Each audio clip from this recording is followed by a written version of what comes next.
या पंजाबियों को या पंजाबी स्पीकिंग पीपल को अलग से उनका स्टेट नहीं दिया जाता, जो कि 10 साल बाद यानी कि 1966 में दिया जाता है।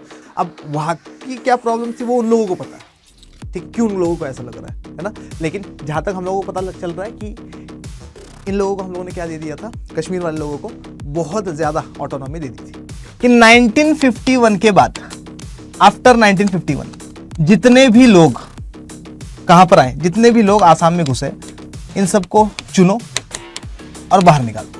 हेलो द स्टूडेंट्स, कैसे हैं आप सब लोग। मैं मोइन पठान एक बार फिर से आप सब लोगों के सामने। और आज हम लोग करने वाले हैं क्या, आज हम लोग देखने वाले हैं रीजनल एस्पायरेशंस का पूरा के पूरा चैप्टर एक ही वीडियो में। बहुत मजा आने वाला है, वन शॉट वीडियो है।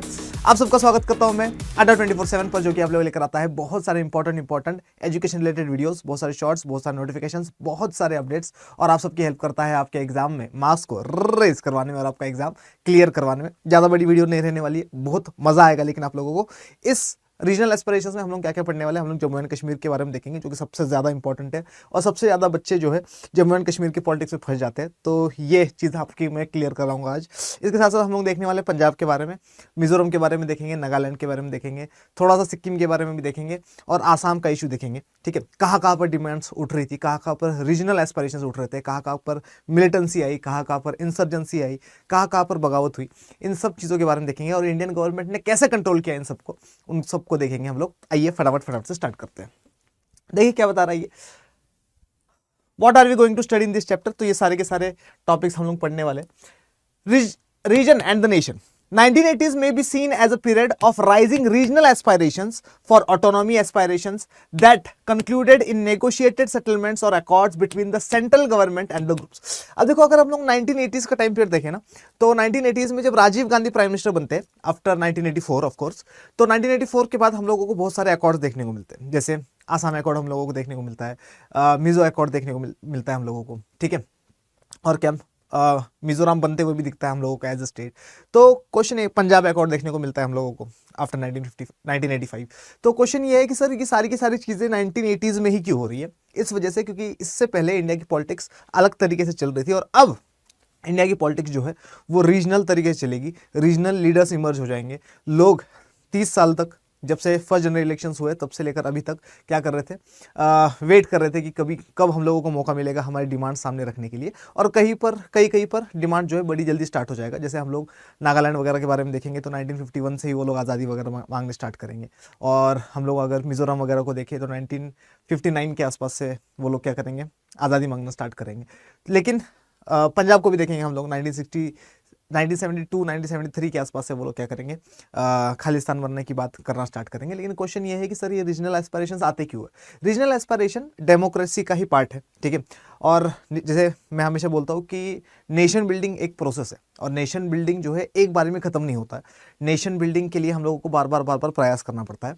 तो क्वेश्चन ये है कि सर इन डिमांड्स को कैसे फुलफिल करा जाए। तो डिमांड्स को फुलफिल करने के लिए हमें क्या करना पड़ता है, डिमांड्स को फुलफिल करने के लिए हम लोगों को निगोशिएटेड सेटलमेंट्स करने पड़ते हैं, जो कि राजीव गांधी जी करेंगे 1985 के बाद। ठीक है, इन्हीं के बारे में देखेंगे हम लोग, और किस तरीके से सेंट्रल गवर्नमेंट डील करती है इन सारे के सारे रीजनल एस्पिरेशंस के साथ, उसके बारे में बात करते हैं। आइए आगे चलते हैं। The journey to the accord was always tumultuous and often violent. ये बोलता है कि अकॉर्ड साइन होने तक यहाँ की जो जर्नी थी, सारी की सारी रीजनल एस्पिरेशन, चाहे तुम बात करो पंजाब की, चाहे बात करो मिजोरम की, नागालैंड की, ठीक है, तो हर जगह पे अकॉर्ड तक पहुंचने तक बहुत सारा वायलेंस हम लोग को देखने को मिलता है। ठीक है, और जब वायलेंस होता है, देखो इंडिया के लिए या इंडियन गवर्नमेंट के लिए सबसे इंपॉर्टेंट चीज़ इंडिया की यूनिटी है ना। रीजनल एस्पायरेशंस डिमांड करना इंपॉर्टेंट है, लेकिन रीजनल एस्पायरेशंस पूरा करने के लिए आर्म्स उठाना बिल्कुल गलत है। ठीक है, तो हमारी गवर्नमेंट, हमारा पार्लियामेंट कभी भी इस चीज़ में कॉम्प्रोमाइज़ नहीं करेगा कि तुम लोग अलग हो जाओ इंडिया से या इंडिया को तोड़ने की बात करो। इसके अलावा जो भी रीजनल एस्पायरेशंस है तुम्हारे, वो पूरे कर दिए जाएंगे। और regional aspirations it is a good thing, है ना। मैं अगर अपने रीजन के लिए काम करना चाहता हूँ, मैं अपने रीजन को डेवलप करना चाहता हूँ, मैं अपने लोगों के बारे में सोच रहा हूँ, तो अच्छी चीज़ है। लेकिन अगर मैं सोच रहा हूँ किसके बारे में, अगर मैं सोच रहा हूँ कि भैया रीजनल एस्पायरेशंस, मैं ऐसा डिमांड रखूंगा कि मुझे तो कंट्री से अलग ही होना है, मुझे तो खालिस्तान बनाना है, मुझे तो कश्मीर बनाना है, मुझे तो क्या करना है, नागालैंड एक अलग कंट्री बनाना है, तो वहाँ पर प्रॉब्लम्स आती है। ठीक है, किस तरीके से प्रॉब्लम्स को डील करेंगे, आइए देखते हैं। Indian approach. The Indian approach was very different from the one adopted in many European countries where they saw cultural diversity as a threat to the nation. अब देखिए, अगर हम लोग यूरोपियन कंट्रीज वगैरह की बात करें तो यूरोपियन कंट्रीज में कल्चरल डाइवर्सिटी को बहुत अलग तरीके से देखा जाता है।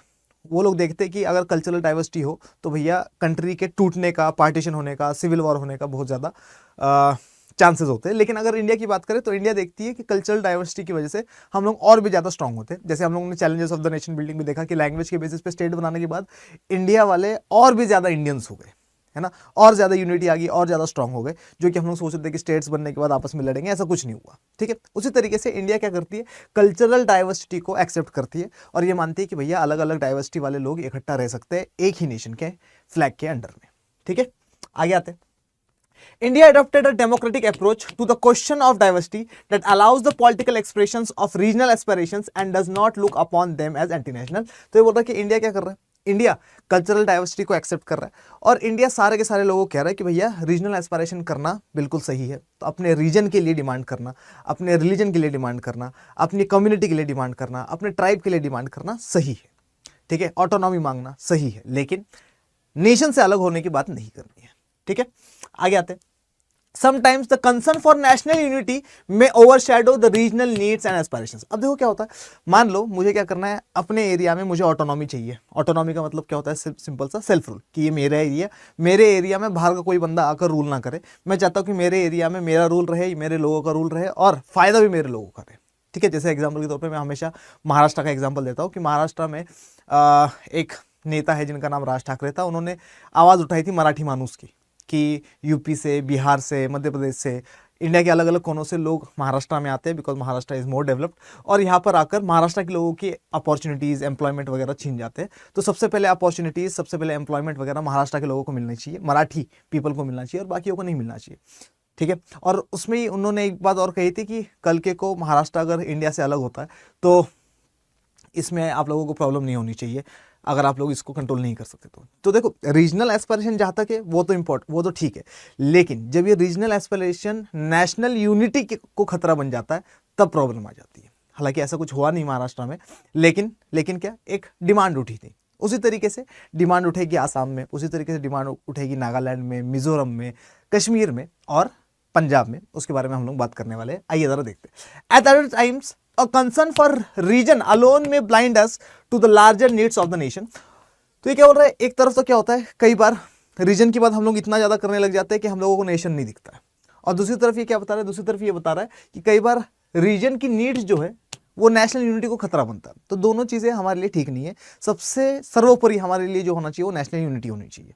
ठीक है, आगे आते हैं। Areas of tension. Immediately after independence, India had to cope up with the issue of partition, displacement, integration of princely states, and reorganization of states. That is, Jammu and Kashmir issues, political aspiration. Northeast had no consensus to be the part of India, and Dravidian movement briefly toyed with the idea of separate country। अब देखिए जरा ध्यान से इसको, ये क्या बता रहा है। इंडिया आज़ाद हुआ, इंडिया आज़ाद होते ही हमारे पास सबसे पहली प्रॉब्लम जो थी वो थी पार्टीशन की, कि भैया पार्टीशन हो रहा है इंडिया का। ठीक है, माइग्रेशन हो रहा है लोगों का, पूरा की पूरा पढ़ा हम लोगों ने। उसके बाद हम लोगों ने देखा क्या, उसके बाद हम लोग देख रहे कि प्रिंसी स्टेट्स को इंटीग्रेट करवाना बहुत इंपॉर्टेंट पार्ट था हमारा। प्रिंसी स्टेट्स को इंटीग्रेट भी करवाया हम लोगों ने, है ना। हम लोग पढ़ते हैं वीके मेनन और सरदार वल्लभ भाई पटेल का, कि इन दोनों का बहुत इंपॉर्टेंट रोल रहा है इंडिया को इंटीग्रेट करवाने में, प्रिंसी स्टेट्स को इंटीग्रेट करवाने में।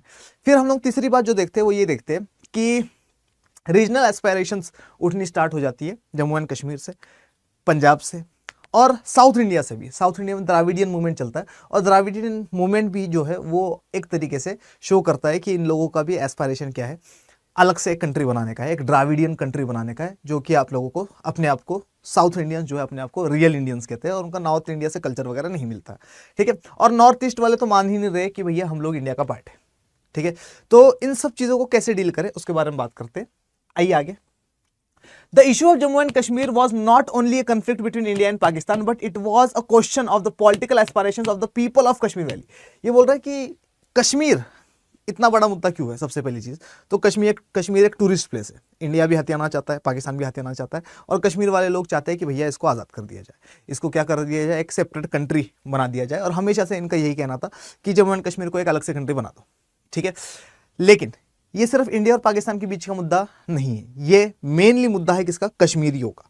है ना, जो कि कश्मीरियत को सबसे ऊपर रखते हैं, उसके बारे में भी बात करेंगे। आगे आते हैं। Similarly in some parts of the north east there was no consensus about being part of India. और नॉर्थ ईस्ट में बहुत सारे पार्ट्स ऐसे थे, जैसे हम लोगों ने मणिपुर देखा था, तो मणिपुर वाले लोग तो आज भी नहीं मान रहे, नागालैंड वाले लोग आज भी नहीं मान रहे, मिजोरम वाले लोग आज भी नहीं मान रहे कि हम लोग इंडिया का पार्ट है ना। कईयों का ये कहना है कि भैया ब्रिटिशर्स ने हमारे पे कभी रूल नहीं करा, हम कभी ब्रिटिश इंडिया का ही पार्ट नहीं थे, तो इंडिया का पार्ट क्यों बने, है ना। उसी तरीके से हम लोग कुछ नेशंस ऐसे देखेंगे सिक्किम की तरह, जो क्या करेंगे, जो खुद इंडिया का पार्ट बनना चाहेंगे, ठीक है। तो दोनों तरीके के लोग हमारे पास होंगे, लेकिन इन चीजों को हम लोग कैसे डील कर सकते हैं, निगोशिएशन से, उन लोगों से बात करके, ठीक है। First Nagaland and then Mizoram witness strong movements demanding separate nation from India. और नागालैंड, उसके बाद मिजोरम हम लोग देखते हैं कि ये लोग डिमांड करना स्टार्ट करते हैं कि भैया हम लोग को क्या करना है, इंडिया से अलग होना है, tata bye bye see you, ठीक है। लेकिन ऐसा हो पाएगा क्या, क्या ऐसा हुआ है, नहीं हुआ, ठीक है। तो इंडिया क्या करता है, रीजनल एस्पायरेशंस को बहुत अच्छे से डील करता है। कैसे अच्छे से डील करता है उसके बारे में बात करेंगे। आइए जरा। In the south some groups from the Dravidian movement briefly toyed with the idea of separate country, है ना। तो साउथ इंडिया में भी द्राविडियन मूवमेंट चल रहा था, जो कि एक एंटी ब्राह्मणिक, एंटी हिंदी एक मूवमेंट चल रहा था, और वो भी कहीं ना कहीं से हम लोगों को क्या स्मेल कर रही थी as a idea of separate nation.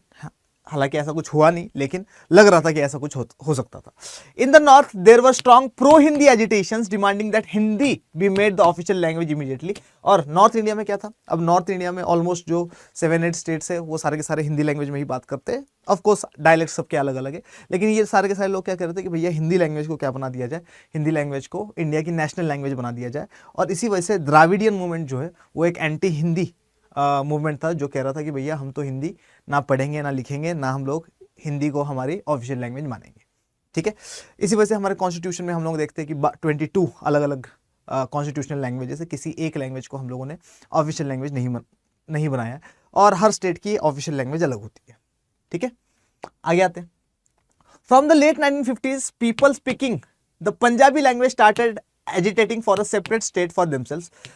Punjab का पार्टीशन होता है, ईस्ट पंजाब इंडिया में आता है, वेस्ट पंजाब चला जाता है पाकिस्तान में। ईस्ट पंजाब में अब पंजाबी स्पीकिंग पॉपुलेशन भी है, हिंदी स्पीकिंग पॉपुलेशन भी है, तो वहाँ पे डिमांड उठनी स्टार्ट होती है कि भैया हमें भी लैंग्वेज के बेसिस पे स्टेट बनाना है ना। 1956 में स्टेट रीऑर्गेनाइजेशन एक्ट तो आता है, लेकिन 1956 के स्टेट रीऑर्गेनाइजेशन एक्ट के बाद बहुत सारे स्टेट्स बनते हैं, लेकिन पंजाब या पंजाबियों को या पंजाबी स्पीकिंग पीपल को अलग से उनका स्टेट नहीं दिया जाता, जो कि 10 साल बाद यानी कि 1966 में दिया जाता है।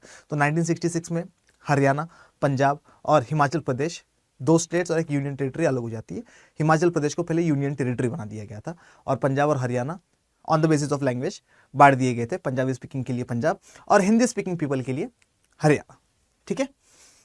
आगे आते हैं, जम्मू एंड कश्मीर की बात करते हैं। अब यहां से स्टार्ट होता है हमारा ओरिजिनल चैप्टर। क्या सीन है जम्मू एंड कश्मीर का, वो देखते हैं। Jammu and Kashmir comprised of 3 social and political regions, namely Kashmir, Jammu and Ladakh, ठीक है। तो देखो जरा इधर, तो हम लोग क्या दिख रहा है, 3 अलग अलग एरियाज दिख रहे हैं। एक ग्रीन कलर का दिख रहा है हम लोगों को, जो कि कश्मीर है, नीचे दिख रहा है हम लोगों को जम्मू, और यहाँ पर हम लोगों को दिख रहा है लद्दाख। अगर हम लोग यहाँ पर पॉपुलेशन की बात करें तो यहाँ पर डोमिनेटिंग पॉपुलेशन जो है वो मुस्लिम्स की है, यहाँ पर बात करें तो डोमिनेटिंग पॉपुलेशन जो है वो हिंदूज की है, और यहाँ पर अगर बात करें तो मुस्लिम्स और बुद्धिस्ट दोनों डोमिनेटिंग पॉपुलेशन है। सर हुआ क्या था इसमें, क्यों इशू स्टार्ट हुआ इतना, तो हम सबको पता है कि आपको समझा देता हूं, उसके बाद अपन पढ़ेंगे इसके बारे में। तो जम्मू एंड कश्मीर की पॉलिटिक्स कैसे स्टार्ट हो रही है। जम्मू एंड कश्मीर का जो लीडर था ड्यूरिंग इंडिपेंडेंस, उसका नाम था हरि सिंह। हरि सिंह क्या चाहता था, हरि सिंह वांटेड कि जम्मू एंड कश्मीर जो कि एक प्रिंसली स्टेट है, ये इंडिपेंडेंट हो जाए, ना ही पाकिस्तान का पार्ट बने, ना ही इंडिया का पार्ट बने।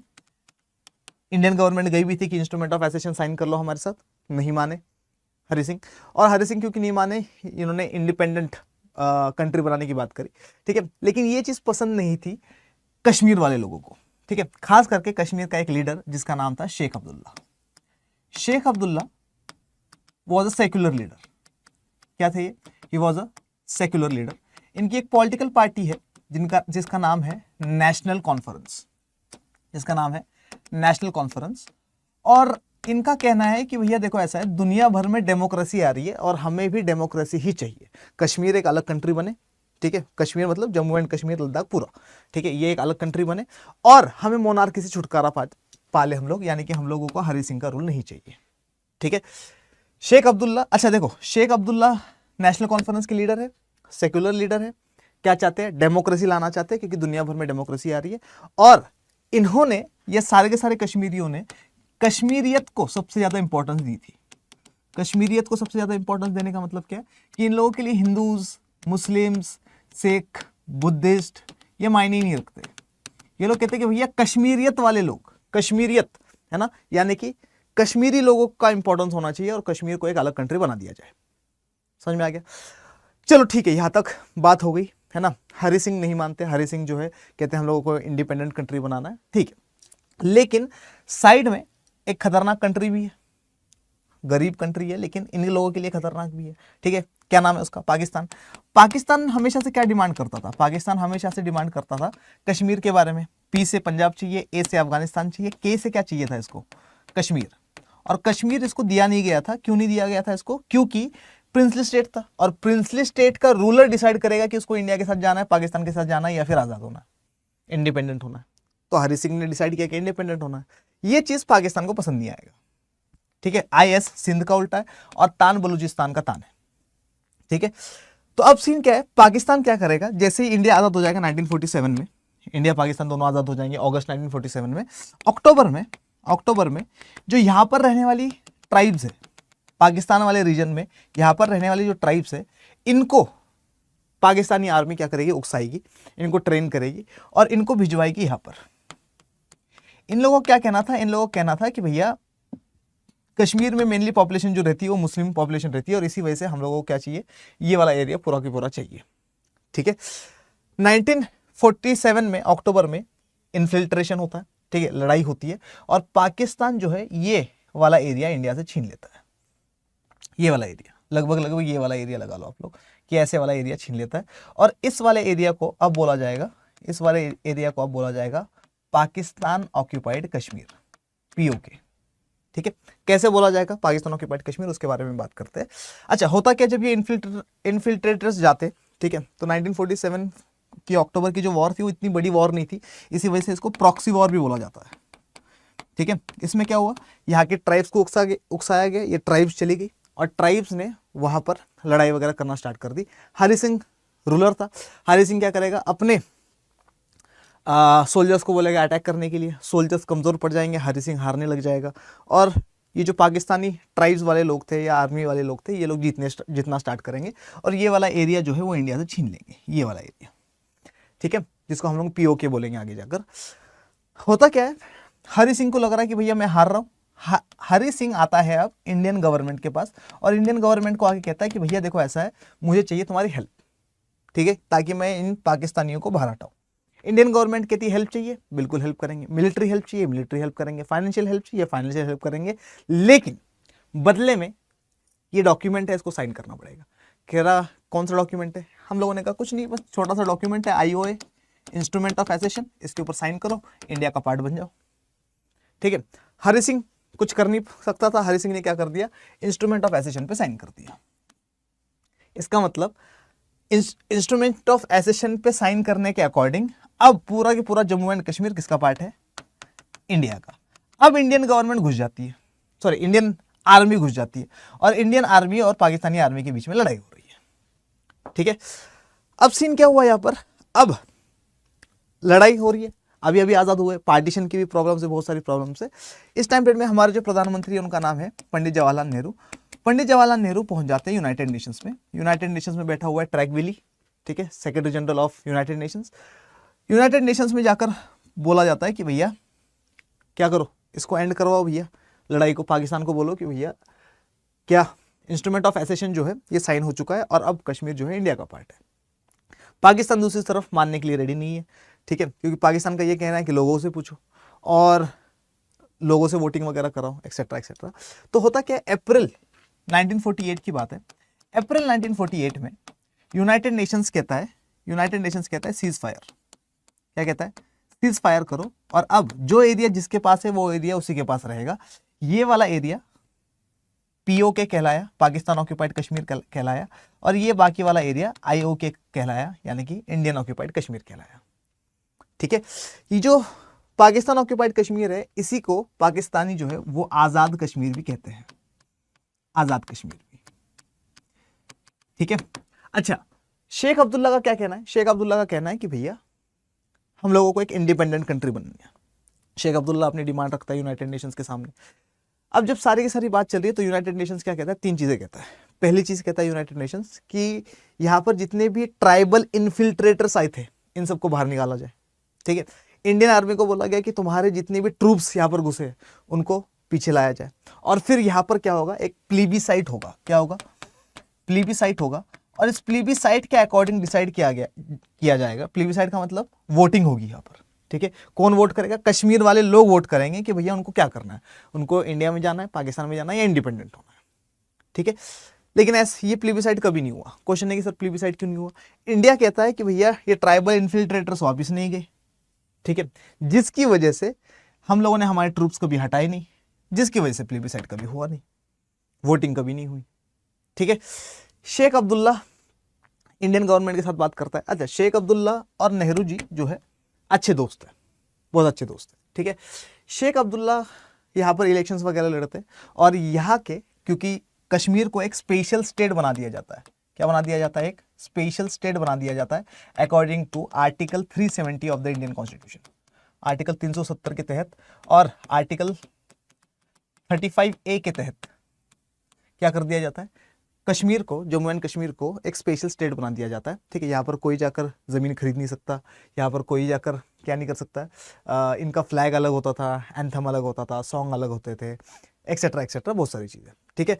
और यहाँ का प्राइम मिनिस्टर बनेगा। क्या बनेगा, प्राइम मिनिस्टर बनता था।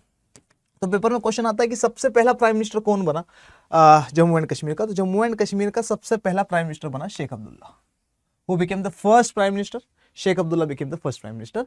शेख अब्दुल्ला और नेहरू जी दोस्त भी अच्छे हैं, लेकिन 1953 में नेहरू जी शेख अब्दुल्ला को उठाएंगे और उठा के डाल देंगे जेल में।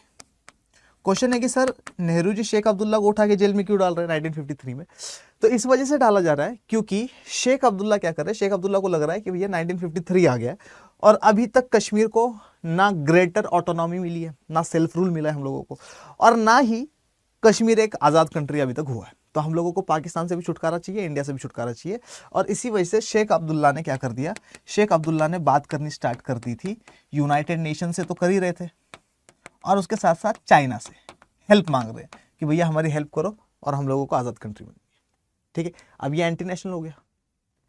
इंडिया की पॉलिटिक्स, मतलब तुम्हें इंडिया की गवर्नमेंट के ऊपर क्या नहीं है, भरोसा नहीं है। इंडिया की गवर्नमेंट तुम्हें आर्टिकल 370 दे रही है, इंडिया की गवर्नमेंट तुम्हें क्या कर रही है, प्राइम मिनिस्टर बना रही है, एक्सेट्रा एक्सेट्रा, ठीक है।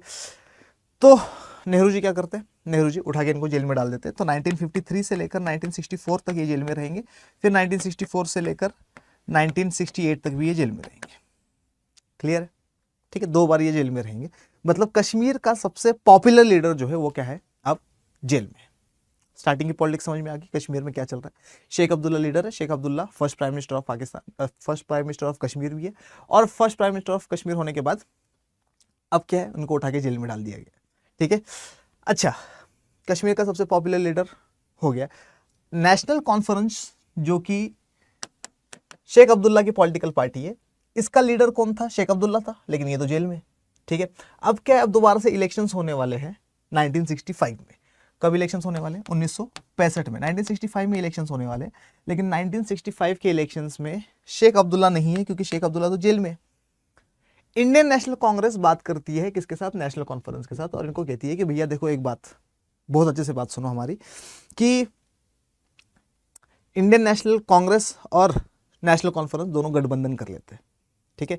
और गठबंधन करने के बाद इलेक्शंस लड़ते, और यहाँ पर क्या करेंगे अपन, इलेक्शंस लड़ने के बाद नई गवर्नमेंट बनाएंगे, ठीक है। ये जो ट्रंकेटेड नेशनल कॉन्फ्रेंस है, मतलब टूटी हुई नेशनल कॉन्फ्रेंस जो है, जिसमें शेख अब्दुल्ला नहीं है, ठीक है। शेख अब्दुल्ला फेस था, लेकिन शेख अब्दुल्ला तो जेल में, ठीक है। प्लस बाकी पॉलिटिकल लीडर्स को कहा कि भैया तुम्हें फेस बना देते हैं, शेख अब्दुल्ला को जेल में रह रहे। तो इंडियन नेशनल कांग्रेस 1965 में इंडियन नेशनल कांग्रेस और नेशनल कॉन्फ्रेंस मिलकर इलेक्शन लड़ेगी, और इन दोनों की गठबंधन में सरकार बनने वाली है जम्मू एंड कश्मीर में, ठीक है। लेकिन 1965 में एक कॉन्स्टिट्यूशनल अमेंडमेंट भी हुआ है। 1965 में क्या हुआ, एक कॉन्स्टिट्यूशनल अमेंडमेंट हुआ है। क्या कॉन्स्टिट्यूशनल अमेंडमेंट हुआ है, एक कॉन्स्टिट्यूशनल अमेंडमेंट आया है कि अब कश्मीर का जो हेड होगा उसको प्राइम मिनिस्टर नहीं बोला जाएगा, बल्कि चीफ मिनिस्टर बोला जाएगा। क्या बोला जाएगा, चीफ मिनिस्टर बोला जाएगा। और अब जो चीफ मिनिस्टर बनने वाला है या फर्स्ट चीफ मिनिस्टर बनने वाला है, क्योंकि इससे पहले तो प्राइम मिनिस्टर बन रहा था, तो अब जो फर्स्ट चीफ मिनिस्टर बनने वाला है कश्मीर का, जम्मू एंड कश्मीर का, उसका नाम होगा Ghulam Mohammad Sadiq. Ghulam Mohammad Sadiq, he will become the first chief minister of Kashmir.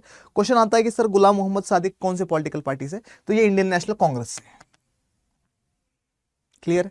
क्यों? क्योंकि ये लोग सपोर्ट हटा देंगे तो क्या हो जाएगा, इनकी गवर्नमेंट गिर जाएगी। क्लियर है? और ये सब कुछ किसके टाइम पीरियड में हो रहा है? 1965, यानी कि लाल बहादुर शास्त्री प्राइम मिनिस्टर है हमारे। दो फेज समझ में आ गए क्या क्या हुआ। पहले इलेक्शंस हुए, शेख अब्दुल्ला को क्या बना दिया गया, प्राइम मिनिस्टर बना दिया गया। दूसरे इलेक्शंस हुए, गुलाम मोहम्मद सादिक को चीफ मिनिस्टर बना दिया गया। ठीक है, इंडियन नेशनल कांग्रेस कश्मीर की पॉलिटिक्स में पूरा अपना हाथ जमाए हुए है। ठीक है, आगे आते हैं, थोड़ा सा आगे आते हैं। देखिए जरा क्या बता रहा है। The Jammu region is predominantly inhabited by the Hindus. Jammu में कौन रहता है? मोस्टली हिंदूज रहते हैं। Muslim, Sikh and people of other denominations also reside in this region. तो मुस्लिम्स भी रहते हैं, सिख भी रहते हैं, और दूसरे अलग अलग रिलीजन वाले लोग भी रहते हैं यहाँ पे। The Kashmir region is inhabited mostly by Kashmiri Muslims. Kashmir में मोस्टली कौन रहता है? कश्मीरी मुस्लिम्स रहते हैं, with the remaining being Hindus, Sikh, Buddhist and others. ठीक है, तो हिंदू, सिख, बुद्धिस्ट भी रहते हैं इसमें। और अगर हम लोग लद्दाख की बात करें तो Ladakh region has a very little population, बहुत कम पॉपुलेशन है, which is almost equally divided between Buddhist and Muslims. सब बुद्धिस्ट और मुस्लिम्स मेनली रहते हैं कहां पर? लद्दाख वाले रीजन में। क्लियर? आ गया है? चलो, roots of the problem. Problem कहां से स्टार्ट हुई है? अब जो मैंने आप लोगों को बताया वही चीज ये बताएंगे।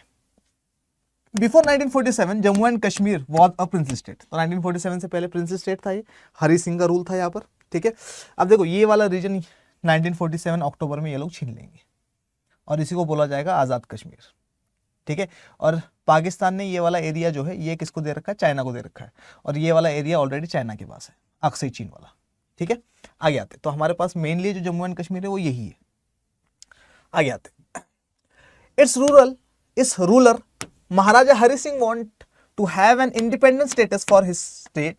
The people of the state themselves thought of themselves as Kashmiris above all. तो ये क्या बोल रहा है कि कश्मीर वाले लोग क्या कह रहे हैं? कश्मीर वाले लोग कह रहे हैं कि भैया हम लोग कश्मीरी है, हमें फर्क नहीं पड़ता हम हिंदू है, मुसलमान है, सिख है, बुद्धिस्ट है, ईसाई है, किसी भी रिलीजन के हो, लेकिन हम लोग सबसे पहले क्या है? कश्मीरी है। कश्मीरियत हमारे लिए सबसे ऊपर है। ठीक है, the issue of regional aspirations is known as Kashmiriyat. और यहाँ का जो इशू था कौन सा? रीजनल एस्पायरेशन का, इसको क्या कहा गया? कश्मीरियत कहा गया। In October 1947 Pakistan sent tribal infiltrators from its side to capture Kashmir. 1947 में ट्राइबल इन्फिल्ट्रेटर्स भेजे गए और ये ट्राइबल इन्फिल्ट्रेटर्स क्या करेंगे? जम्मू एंड कश्मीर में घुसेंगे और वहां पर लड़ाई करेंगे हरी सिंह के साथ। ठीक है, this force the maharaja to ask for Indian military help. Maharaja ने क्या करा? महाराज जो है कंट्रोल नहीं कर पाए, हरी सिंह कंट्रोल नहीं कर पाया, और क्योंकि हरी सिंह कंट्रोल नहीं कर पाया इंडियन गवर्नमेंट से बात करी। इंडियन गवर्नमेंट ने कहा कि भैया हेल्प करने के लिए रेडी है, लेकिन तू तो अलग कंट्री है। ठीक है, आईओए साइन कर, हमारा पार्ट बन जा, हम हेल्प कर देंगे। ठीक है, तो ये क्या करेगा? India extended the military force and drove back the infiltrators from Kashmir valley, but only after the Maharaja had signed an instrument of accession with the government of India. ठीक है, तो जब महाराजा ने गवर्नमेंट ऑफ इंडिया के साथ क्या साइन करा? Instrument of assertion sign करा, उसके बाद ही इंडियन गवर्नमेंट ने हेल्प करी। आगे आते हैं। It was also agreed that once the situation normalise the views of the people of Jammu and Kashmir will be ascertain about their future. और ये बोल रहा है क्या? ये बोल रहा है कि एक बार नॉर्मल हो जाए सिचुएशन यहाँ की, उसके बाद जम्मू एंड कश्मीर वाले लोगों से पूछा जाएगा कि क्या करा जाए, और उसके बाद डिसाइड किया जाएगा कि जम्मू एंड कश्मीर पाकिस्तान में जाएगा, इंडिया में जाएगा, या फिर आज़ाद होगा। लोगों से पूछा जाएगा और लोग जैसे बताएंगे वैसे, मतलब plebiscite. Sheikh Abdullah took over as the prime minister of the state of Jammu and Kashmir. The head of the government in the state was then called the prime minister in March 1948। तो मार्च 1948 में ये क्या बनते? प्राइम मिनिस्टर बनते। 1953 में उठा के इनको जेल में डाल दिया जाता है। India agreed to maintain the autonomy of Jammu and Kashmir. India ने क्या एग्री करा? इंडिया ने कहा कि भैया ठीक है, हम लोग रेडी है इनको क्या करने के लिए? ऑटोनॉमी देने के लिए, सेल्फ रूल देने के लिए। तुम्हारा रीजन है, तुम्हें लग रहा है इंडिया का पार्ट है, बाकी सारे लॉज बनाने तुम लोग बनाओ, सब कुछ तुम लोग करो, बस इंटरनेशनल रिलेशनशिप्स, कम्युनिकेशन और डिफेंस हम लोग संभालेंगे।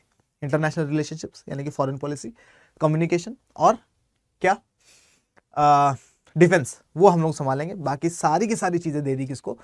स्पेशल स्टेट बनाया ना, ग्रेटर ऑटोनॉमी दी ना, बाकी सारी की सारी चीजें दे दी किसको? वहां की गवर्नमेंट को, लोकल गवर्नमेंट को। ठीक है, आगे आते हैं external and internal disputes. Externally Pakistan has always claim that Kashmir valley should be a part of Pakistan. Pakistan हमेशा से क्या कह रहा है कि भैया कश्मीर जो है वो हमारा पार्ट होना चाहिए। और इनका क्या मुद्दा है, ये लोग कहते हैं कि भैया हम लोगों ने हमेशा से डिमांड करी कश्मीर की। और दूसरी चीज ये लोग क्या बोलेंगे, ये लोग बोलेंगे दूसरी चीज कि भैया कश्मीर में मुसलमान ज्यादा है इसलिए हमारा पार्ट है ना। और कश्मीर वाले मुसलमान क्या कह रहे हैं कि भैया हमें जाना ही नहीं है पाकिस्तान में, इंडिया में भी नहीं जाना, हम लोग क्या करना है, मोस्टली वहां के जो लोग हैं वो लोग क्या चाहते हैं, कश्मीर को इंडिपेंडेंट कंट्री बनाना चाहते हैं। ठीक है, आगे आते हैं। Pakistan sponsored a tribal invasion of the state in 1947 as a consequence of which one part of the state came under Pakistani control। तो 1947 अक्टूबर में जो पाकिस्तान ने अटैक किया था उसकी वजह से पाकिस्तान ऑक्यूपाइड कश्मीर इनके हाथों में चला गया। आगे आते हैं। India claims that this area is under illegal occupation. India ने क्या कहा कि भैया इलीगली लिया गया है, तो इंडिया क्या करेगा, यूनाइटेड नेशंस में कंप्लेंट करेगा जाकर। Pakistan describes this area as Azad Kashmir. Pakistan क्या कहता है कि ये आजाद कश्मीर है। Internally there is a dispute about the status of Kashmir within the Indian union. और ये क्या बोल रहा है कि क्या है, अब कश्मीर का स्टेटस एक्चुअली में क्या है, इसके ऊपर डिबेट होती है, यूनाइटेड नेशंस में भी होती है, इंडिया में भी होती है, पाकिस्तान में भी होती है, और एक बहुत बड़ा इशू है इंटरनेशनली। ठीक है, आगे आते हैं। Kashmir was given special status by article 372 किसने लिख दिया बाबू इसमें, article 370 in the Indian constitution that gives greater autonomy to Jammu and Kashmir compare to other states of India. और इनको क्या दे दी गई, ग्रेटर ऑटोनॉमी दे दी गई। बताया ना मैंने, 3 चीजें इंडियन गवर्नमेंट संभालेगी, बाकी सारी चीजें यहाँ की गवर्नमेंट संभालेगी। और इनकी जो विधानसभा थी यानी कि लेजिस्लेटिव असेंबली थी, वो भी विधानसभा नहीं थी बल्कि कॉन्स्टिट्यूएंट असेंबली थी, है ना। इनका अलग से कॉन्स्टिट्यूशन था जिसके अकॉर्डिंग कश्मीर चलता था। आगे आते हैं। The state has its own constitution. ठीक है, all provisions of the Indian constitution are not applicable to the state. ये बोल रहा है कि इंडियन कॉन्स्टिट्यूशन के सारे प्रोविजंस जो है इनके ऊपर एप्लीकेबल भी नहीं थे। Laws passed by the parliament apply to Jammu and Kashmir only if the state agrees. और अगर पार्लियामेंट कोई लॉ बनाता है तो वो लॉ जम्मू एंड कश्मीर को सिर्फ तब क्या करता था, जम्मू एंड कश्मीर के ऊपर तब एप्लीकेबल होता था जब जम्मू एंड कश्मीर की कॉन्स्टिट्यूएंट असेंबली कहती थी कि भैया हम लोग इसको एक्सेप्ट करते हैं। अगर वो एक्सेप्ट नहीं करते थे तो ये लॉ एक्सेप्ट नहीं किया जाता था, वहां पर चलता ही नहीं था। इतना ज़्यादा ग्रेटर ऑटोनॉमी था। फिर भी इन लोगों को फील होगा कि भैया हमारे पास ग्रेटर ऑटोनॉमी नहीं है ना। अब वहाँ की क्या प्रॉब्लम थी वो उन लोगों को पता है, ठीक है, क्यों उन लोगों को ऐसा लग रहा है ना। लेकिन जहाँ तक हम लोगों को पता चल रहा है कि इन लोगों को हम लोगों ने क्या दे दिया था, कश्मीर वाले लोगों को बहुत ज़्यादा ऑटोनॉमी दे दी थी। Politics since 1948. During most of the period between 1953 and 1974, the Congress party exercised influence on the politics of the state. तो कांग्रेस सरकार में थी, सेंट्रल गवर्नमेंट में थी। पहले पंडित जवाहरलाल नेहरू, फिर लाल बहादुर शास्त्री, फिर इंदिरा गांधी। ये लोग क्या करेंगे, कश्मीर की पॉलिटिक्स में हमेशा से अपना अपर हैंड रखेंगे, यानी कि घुसे रहेंगे। क्यों? क्योंकि अगर कश्मीर में थोड़ी सी भी ढील छोड़ दी तो पाकिस्तान की दोबारा से ऑक्यूपाई करने की कोशिश कर सकता है। 1965 में अटैक करता है पाकिस्तान, देखा था हम लोगों ने, ठीक है। रन ऑफ कश्मीर भी अटैक करता है और ऊपर भी अटैक करता है जम्मू एंड कश्मीर में, ठीक है। तो हम लोग ढील तो वैसे भी नहीं छोड़ सकते थे। प्लस गुलाम मोहम्मद सादिक को 1965 में फर्स्ट चीफ मिनिस्टर बना दिया गया। 1974 में क्या होगा, 1974 में शेख अब्दुल्ला और इंदिरा गांधी, इन दोनों के बीच में, शेख अब्दुल्ला और इंदिरा गांधी के बीच में एग्रीमेंट होने वाला है। क्या होने वाला है? एग्रीमेंट। कैसा एग्रीमेंट? इन दोनों के बीच में एग्रीमेंट होगा कि भैया हम लोग दोनों मिलकर क्या करेंगे, सरकार चलाएंगे। 1977 में इलेक्शंस होंगे और 1977 के इलेक्शंस में इंडियन नेशनल कांग्रेस और नेशनल कॉन्फ्रेंस, शेख अब्दुल्ला की पॉलिटिकल पार्टी, ये दोनों मिलकर अलायंस वाली सरकार बनाएंगे। ये दोनों अलायंस बनाएंगे और गवर्नमेंट बना लेंगे। और चीफ मिनिस्टर कौन बनेगा? अब चीफ मिनिस्टर बनेगा शेख अब्दुल्ला। अनफॉर्चुनेटली क्या होता है, अब शेख अब्दुल्ला की 1982 में डेथ हो जाती है। 1982 में डेथ हो जाती है। जब शेख अब्दुल्ला की डेथ हो जाएगी तो शेख अब्दुल्ला के बाद शेख अब्दुल्ला का बेटा, हिज सन, क्या नाम था? फारूक अब्दुल्ला। तो फारूक अब्दुल्ला जो है वो क्या बनेगा? वो बनने वाला है अब new chief minister of Jammu and Kashmir, ठीक है। 1982 में दोबारा से इलेक्शंस होंगे। 1982 के दोबारा जब इलेक्शंस होंगे तो कांग्रेस और नेशनल कॉन्फ्रेंस दोबारा से सरकार बनाएगी और दोबारा सरकार बनाने के बाद क्या, फारूक अब्दुल्ला ही इसमें चीफ मिनिस्टर रहेगा। लेकिन फारूक अब्दुल्ला की और इंदिरा गांधी की बन नहीं रही आपस में। ठीक है। इंदिरा गांधी अपना सपोर्ट हटा देगी, जिसकी वजह से फारूक अब्दुल्ला जो है वो क्या रहेगा, वो गवर्नमेंट नहीं चला पाएगा, गवर्नमेंट गिर जाएगी। समझ में आया कि नहीं आया? 1986 आते आते क्या होता है, 1986 में राजीव गांधी प्राइम मिनिस्टर बन गए। राजीव गांधी और ये दूसरा कौन, फारूक अब्दुल्ला, ये दोबारा गठबंधन कर लेते हैं। अब कश्मीर वाले लोग कहते हैं कि यार चल क्या रहा है ये कभी कांग्रेस के साथ, कभी कांग्रेस के अगेंस्ट में। कांग्रेस ने शेख अब्दुल्ला को उठा के जेल में डाल दिया, तब भी नेशनल कॉन्फ्रेंस कांग्रेस के साथ है, ठीक है। चलो एग्रीमेंट हो गया शेख अब्दुल्ला और इंदिरा गांधी के बीच में, फिर भी क्या हुआ, फारूक अब्दुल्ला की गवर्नमेंट गिर गई, ठीक है। फिर 1986 में दोबारा से इनकी क्या हो रही है, गठबंधन हो रहा है, चल क्या रहा है ये, ठीक है। 1987 में इलेक्शंस होते हैं दोबारा से। 1987 के इलेक्शंस में दोबारा से फारूक अब्दुल्ला चीफ मिनिस्टर बनता है। फारूक अब्दुल्ला दोबारा से चीफ मिनिस्टर बनता है। अब कश्मीर की पब्लिक क्या कह रही है, कश्मीर की पब्लिक को भरोसा नहीं है ना ही नेशनल कॉन्फ्रेंस पे और ना ही इनको भरोसा है इंडियन नेशनल कांग्रेस पे। तो कश्मीर की पब्लिक कह रही है कि भैया 1987 के जो इलेक्शंस हुए हैं इसमें तो हम लोगों ने नेशनल कॉन्फ्रेंस और कांग्रेस को दोनों को वोट नहीं दिया, ठीक है। तो क्वेश्चन ये है कि ये लोग सरकार में कैसे आए। इसका मतलब 1987 के जो इलेक्शंस हुए हैं ये रिग्ड थे। रिग्ड का मतलब गड़बड़ थी इस इलेक्शंस में, कुछ ना कुछ भारी गड़बड़ थी इस 1987 वाले इलेक्शंस में, इसको ठीक करना पड़ेगा, ठीक है। तो 1989 में अब देखो, जब पता चल रहा है कि कश्मीरी लोगों के और कांग्रेस के बीच में ठीक नहीं चल रहा है, कश्मीरी लोग और नेशनल कॉन्फ्रेंस के बीच में ठीक नहीं चल रहा है, तो पाकिस्तान क्या करेगा, पाकिस्तान आग में घी डाल देगा। ये आग लग रही है, ये घी डाल देगा इसमें, ठीक है। और इन लोगों को, कश्मीरियों को उकसाएगा, यहाँ पर मिलिटेंट्स भिजवाएगा, यहाँ पर क्या करेगा, पैसा लगाएगा, आर्म्स प्रोवाइड करेगा और बोलेगा मिलिटेंसी करने के लिए, ट्रेनिंग करवाएगा बाकायदा, और अपने बहुत सारे लोग भिजवाएगा क्या करने के लिए, दंगे भड़काने के लिए, ठीक है। तो कश्मीरी पंडितों वाला इशू भी हम लोगों को 1989 के आसपास देखने को मिलता है। तो 1989 से मिलिटेंसी, इंसर्जेंसी यहाँ पर स्टार्ट हो जाएगी और लोग जो है आर्म्स उठा लेंगे क्या करने के लिए, कश्मीर को आज़ाद करने के लिए। तो बहुत दंगे होने वाले कश्मीर में। डन। 1989 कश्मीर में लगा दिया जाएगा क्या, कश्मीर में लगा दिया जाएगा प्रेसिडेंट्स रूल, यानी कि स्टेट इमरजेंसी। प्रेसिडेंट्स रूल लगा दिया जाएगा, स्टेट इमरजेंसी लगा दी जाएगी, ठीक है। और 1996 तक यहाँ पर क्या रहने वाला है, यहाँ पर स्टेट इमरजेंसी रहने वाली है। क्लियर? पढ़े अब थोड़ा सा, देखो क्या बता रहा है ये। In 1974, Indira Gandhi reached an agreement with Sheikh Abdullah and he became the chief minister of the state. Sheikh Abdullah chief minister बन गया state का, very good. After the death of Sheikh Abdullah in 1982, the leadership of the National Conference went to his son Farooq Abdullah, who became the chief minister. Farooq Abdullah chief minister बन गया, ठीक है. But he was soon dismissed and a breakaway faction of the National Conference came to power for a brief period. और क्या हुआ, फारूक अब्दुल्ला की और इंडियन नेशनल कांग्रेस की बनी नहीं, फारूक अब्दुल्ला को डिसमिस कर दिया गया। और अब क्या है, अब दोबारा से नेशनल कॉन्फ्रेंस की सरकार रहेगी 1982 के बाद भी, लेकिन उसमें फारूक अब्दुल्ला नहीं होंगे, ठीक है। लेकिन अब क्या होगा, 1986 में दोबारा से राजीव गांधी और फारूक अब्दुल्ला के बीच में क्या होने वाली है, गठबंधन होने वाला है। 1987 में फिर फारूक अब्दुल्ला चीफ मिनिस्टर बनेंगे, ठीक है। तो चीफ मिनिस्टर में हम लोगों ने पढ़ा किस किस को, हम लोगों ने पढ़ा पहले शेख अब्दुल्ला जो कि प्राइम मिनिस्टर थे, आगे ना 1948 से 1953, फिर बाद में जेल में डाल दिया जाएगा प्राइम मिनिस्टर। उसके बाद गुलाम मोहम्मद सादिक के बारे में पढ़ा हम लोगों ने, गुलाम मोहम्मद सादिक के बारे में, और गुलाम मोहम्मद सादिक जो है ये फर्स्ट चीफ मिनिस्टर बनेंगे। उसके बाद हम लोगों ने देखा कि दोबारा से शेख अब्दुल्ला चीफ मिनिस्टर बनेंगे, शेख अब्दुल्ला, और उसके बाद शेख अब्दुल्ला के बाद इनका बेटा 1982 फारूक अब्दुल्ला बनेंगे। तो हम लोग बाकी किसी के बारे में पढ़ ही नहीं रहे, यही चार नाम पढ़े अभी तक हम लोग। डन है, आगे आते हैं। Insurgency in after, in 1987 the assembly election took place. 1987 में इलेक्शंस होते हैं। The official result showed a massive victory for the National Conference Congress alliance and Farooq Abdullah return as the chief minister. तो 1987 के रिजल्ट्स आए और रिजल्ट्स के अकॉर्डिंग नेशनल कॉन्फ्रेंस और इंडियन नेशनल कांग्रेस क्या कर चुकी है, जीत चुकी है इलेक्शंस, और फारूक अब्दुल्ला को दोबारा से चीफ मिनिस्टर बना दिया गया है कश्मीर का। क्लियर? आगे आते हैं।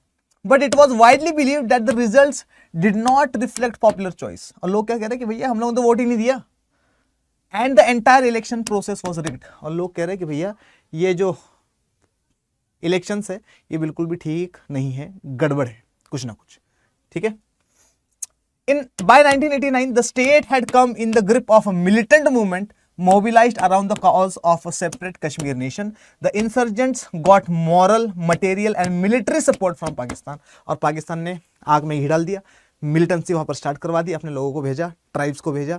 उन लोगों ने क्या कर दिया, इसको हिंदू मुसलमान का इशू बनाना स्टार्ट कर दिया, ठीक है। और वहाँ पर क्या कर दिया, बहुत सारे दंगे भड़काए, एक कश्मीर अलग से एक कश्मीर नेशन बनाने की इन लोगों ने बात करी, और माइनॉरिटीज़ को टारगेट किया गया, हिंदूज़ को टारगेट किया गया, और कश्मीरी पंडित्स को जो है यहाँ पर टारगेट करा गया और उन लोगों को मार दिया गया, सिर्फ और सिर्फ इसको हिंदू मुसलमान का झगड़ा बनाने के लिए।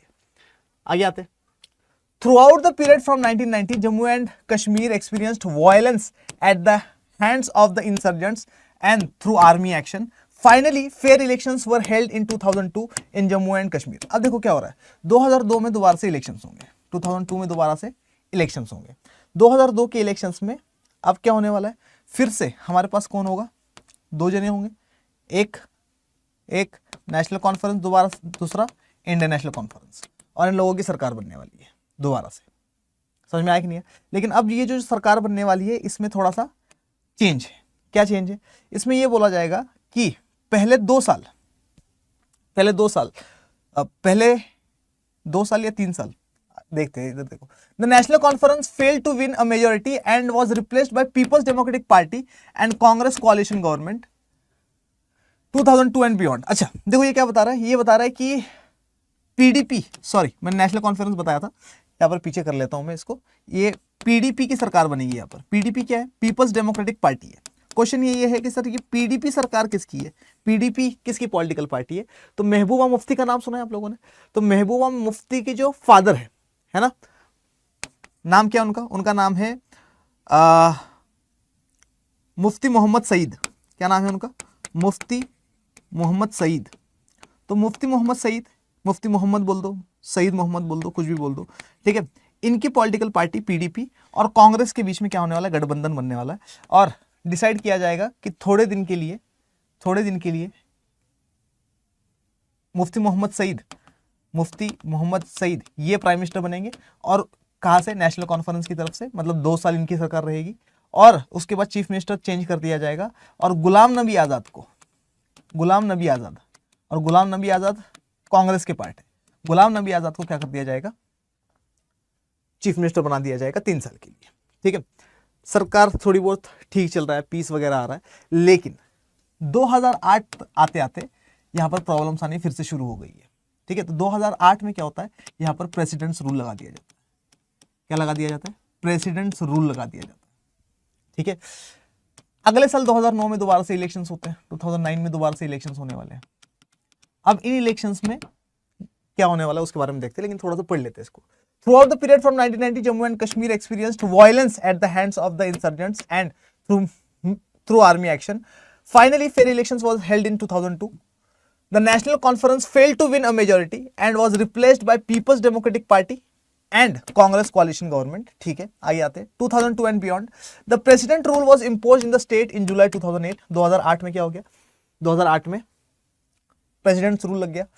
Another coalition government composed of National Conference and Indian National Congress came into power headed by Umar Abdullah in 2009. 2009 में इलेक्शंस हुए। 2009 के इलेक्शंस में अब क्या हुआ, एक तरफ हमारे पास था नेशनल कॉन्फ्रेंस और इंडियन नेशनल कांग्रेस। तो नेशनल कॉन्फ्रेंस और इंडियन नेशनल कांग्रेस के गठबंधन वाली सरकार बनेगी, और नेशनल कॉन्फ्रेंस का इस टाइम पीरियड में जो लीडर है वो है उमर अब्दुल्ला। कौन है? उमर अब्दुल्ला। अब उमर अब्दुल्ला कौन है? Omar Abdullah is the son of Farooq Abdullah. तो शेख अब्दुल्ला, फारूक अब्दुल्ला, उमर अब्दुल्ला, ठीक है। चलो ये इलेक्शंस वगैरह होते हैं, ठीक है, सब कुछ होता है। 2014 आते हैं। 2014 में क्या हो रहा है? 2014 में हम लोगों को पता है कि सेंटर में बीजेपी जीत रही है, और 2014 में जो कश्मीर में इलेक्शंस होने वाले हैं, जम्मू एंड कश्मीर में जो इलेक्शंस होने वाले हैं, इसमें हमारे पास गठबंधन एक नया देखने को मिलता है हम लोगों को, पीडीपी और बीजेपी का। इसका मतलब हम लोगों को ये देखने को मिल रहा है कि सर जब से कश्मीर का इशू उठा है, यानी कि 1948 से जब से हम लोग कश्मीर को इंडिया का पार्ट मान रहे हैं, या जब से इंडिया का पार्ट बना है ये आईओए साइन करने के बाद से, तब से सेंट्रल गवर्नमेंट ने बहुत इंपॉर्टेंस दिखाई है कश्मीर की पॉलिटिक्स में, है कि ना। तो अब सीन क्या हो रहा है, पीडीपी और बीजेपी ये दोनों मिलकर क्या करने वाले, गठबंधन करने वाले, और इनकी गठबंधन की सरकार बन जाएगी कश्मीर में। 2014 में। 2014 से लेकर 2016 तक यहाँ पे जो चीफ मिनिस्टर रहेंगे वो रहेंगे कौन? सईद मुफ्ती मोहम्मद या मुफ्ती मोहम्मद सईद, जो भी बोल दो, ठीक है। लेकिन 2016 में इनकी डेथ हो जाएगी। 2016 में इनकी क्या होने वाली है? डेथ हो जाएगी। इनकी डेथ के बाद इनकी बेटी जिसका नाम है महबूबा मुफ्ती, महबूबा मुफ्ती, ये क्या बनेगी? ये बनेगी यहां पर चीफ मिनिस्टर। यानी कि 2016 से लेकर 19 तक ये चीफ मिनिस्टर होनी चाहिए, लेकिन 2018 में ही यहां पर क्या लग जाता है? इमरजेंसी लग जाती है, स्टेट इमरजेंसी। क्वेश्चन है क्यों स्टेट इमरजेंसी? इस वजह से लग जाती है क्योंकि महबूबा मुफ्ती के टाइम पीरियड में बहुत सारी इंसर्जेंसी, बगावत देखने को मिलती है, मिलिटेंसी देखने को मिलती है, बहुत सारे प्रॉब्लम्स चल रही थी। इस वजह से क्या करती है मोदी सरकार, एनडीए की सरकार यहाँ पर इमरजेंसी लगा देती है। और 2019 में ही एक एक्ट लाया जाएगा, अगस्त 2019 में एक एक्ट लाया जाएगा, और इस एक्ट का नाम होगा Jammu and Kashmir reorganisation act, reorganisation act 2019। और इस एक्ट के तहत जम्मू एंड कश्मीर जो है इसको दो हिस्सों में बांट दिया जाएगा, जम्मू एंड कश्मीर एंड लद्दाख, और दोनों को, जम्मू एंड कश्मीर एंड लद्दाख, और दोनों को यूनियन टेरिटरी बना दिया जाएगा। पहली चीज तो ये होगी। दूसरी चीज, जम्मू एंड कश्मीर का जो स्पेशल स्टेटस था, यानी कि जो आर्टिकल 370 इसको स्पेशल स्टेटस देता था, इस स्पेशल स्टेटस को खत्म कर दिया जाएगा। आर्टिकल 35A को खत्म कर दिया जाएगा। मतलब अब जम्मू एंड कश्मीर एक स्पेशल स्टेट नहीं है, बल्कि एक सिंपल स्टेट है, जैसे बाकी स्टेट्स है इंडिया के, कोई स्पेशल स्टेट नहीं है ये, ठीक है। और उसके बाद से अभी तक इसमें इलेक्शंस नहीं हुए। क्लियर? जम्मू एंड कश्मीर का यही सब कुछ था। देखिए क्या बता रहा है। In 2014, a coalition government led by Mufti Mohammed Saeed of the PDP, People's Democratic Party, came into power with the BJP as its partner. After Mufti Mohammed Saeed died, his daughter Mehbooba Mufti became the first woman chief minister of the state in April 2016. The president's rule was imposed in June 2018 after BJP withdrew its support to the Mufti government. और फिर क्या हुआ? 2018 में BJP क्या करती है? BJP Mehbooba Mufti के साथ अलायंस में थी, बीजेपी अपना सपोर्ट हटा देती है। इसके पास क्या नहीं होती? मेजॉरिटी नहीं होती है, जिसकी वजह से इमरजेंसी लगा दी जाती है, और 2019 में एक्ट लाया जाएगा। On 5th August 2019, Article 370 was abolished by the Jammu and Kashmir Reorganization Act 2019, and the state was constituted into two union territories, Jammu and Kashmir and Ladakh. तो जम्मू एंड कश्मीर और लद्दाख ये थोड़ा सा गलत बनाया हुआ है, ये पूरा के पूरा लद्दाख बना दिया गया है, ठीक है। ये पूरा के पूरा क्या है? लद्दाख है, और ये वाला एरिया जो है वो जम्मू एंड कश्मीर है, ठीक है। लेकिन जम्मू एंड कश्मीर जो है वो यूनियन टेरिटरी तो है, बट विथ लेजिस्लेटिव असेंबली। मतलब यहाँ पर इलेक्शंस होने हैं, और यहाँ पर इलेक्शंस के साथ साथ क्या होंगे? यहाँ पर इलेक्शंस भी होंगे, और इलेक्शंस के साथ साथ यहाँ पर चीफ मिनिस्टर भी बनेगा। तो union territory with legislative assembly बना दिया गया जम्मू एंड कश्मीर को, और लद्दाख को क्या बना दिया गया? लद्दाख को बना दिया गया सिर्फ यूनियन टेरिटरी। क्लियर है? तो ये पूरा के पूरा था हमारे पास कश्मीर इशू। डन? चलो चलिए, तो पंजाब वाला इशू देख लेते क्या है। Punjab, the decade of 1980s also witnessed major developments in the state of Punjab. जब मैंने चैप्टर स्टार्ट करा था तो मैंने आप लोगों को यही बताया था कि 1980s वाले टाइम पीरियड में हम लोगों को बहुत सारी इंसर्जेंसी देखने को मिलेगी। उसी तरीके से हम लोगों को 1980s में पंजाब में भी इंसर्जेंसी, मिलिटेंसी देखने को मिलती है, ठीक है। हम लोगों ने देखा कि 1989 के आसपास कश्मीर में भी मिलिटेंसी वगैरह स्टार्ट हो गई थी। इसी तरीके से 1980 से ही लगा लो आप लोग कि 1979-80 के आसपास से पंजाब में भी मिलिटेंसी स्टार्ट हो गई, और खालिस्तान बनाने का इशू यहाँ से स्टार्ट होता है। आप लोगों ने कई बार न्यूज़ में खालिस्तान वगैरह सुना होगा, लेकिन आखिर इशू क्या है? खालिस्तान, खालिस्तान आखिर है क्या, और कहाँ से स्टार्ट होता है ये वाला मुद्दा, उसकी बात करते हैं हम लोग। तो हमारी एनसीईआरटी बड़ी खूबसूरती से बताती है इसको, लेकिन हम लोग पहले पंजाब को समझते हैं कि पंजाब क्या है। तो पंजाब एक बहुत बड़ा स्टेट था, और पंजाब का नाम पंजाब क्यों है? क्योंकि पंज यानी कि 5 आब है यहाँ पर। आब का मतलब पानी होता है यहाँ पर, है ना, और ये पर्शियन वर्ड है पंजाब, ठीक है। तो ये जो पंजाब है इसमें 5 रिवर वाटर बॉडीज जाती है, वही इंडस रिवर्स वाली 5 ट्रिब्यूटरीज यहाँ से गुजरती है, इस वजह से इसको पंजाब बोला जाता है। और पंजाब पार्टीशन के बाद 2 हिस्सों में टूट गया, है ना। ईस्ट पंजाब जो है वो हमारे पास आ गया, यानी कि इंडिया के पास। वेस्ट पंजाब जो है वो पाकिस्तान के पास चला गया। बात करते हैं हम लोग ईस्ट पंजाब की। तो ईस्ट पंजाब में मेनली सिख रहते थे और मेनली हिंदूज रहते थे, ठीक है। और भाषा यहाँ पर दो भाषाएं बोली जाती थी, पंजाबी भाषा बोली जाती थी यहाँ पर, और यहाँ पर बोली जाती थी हिंदी। जब इंडिया में लैंग्वेज के बेसिस पे स्टेट बनाने की बात आई तो पंजाब ने भी क्या करा, पंजाब ने भी आवाज उठाई, ठीक है। और पंजाबियों ने कहा कि भैया हम लोगों को भी लैंग्वेज के बेसिस पे स्टेट चाहिए, एक पंजाबी स्पीकिंग स्टेट चाहिए, जो कि इनको दे दिया गया 1966 में, यानी कि स्टेट रीऑर्गेनाइजेशन एक्ट आने के 10 साल बाद, ठीक है। तो पंजाबियों को पंजाबी स्पीकिंग स्टेट मिलेगा 1966। और 1966 में क्या होगा, पंजाब को 3 हिस्सों में बांटा जाएगा।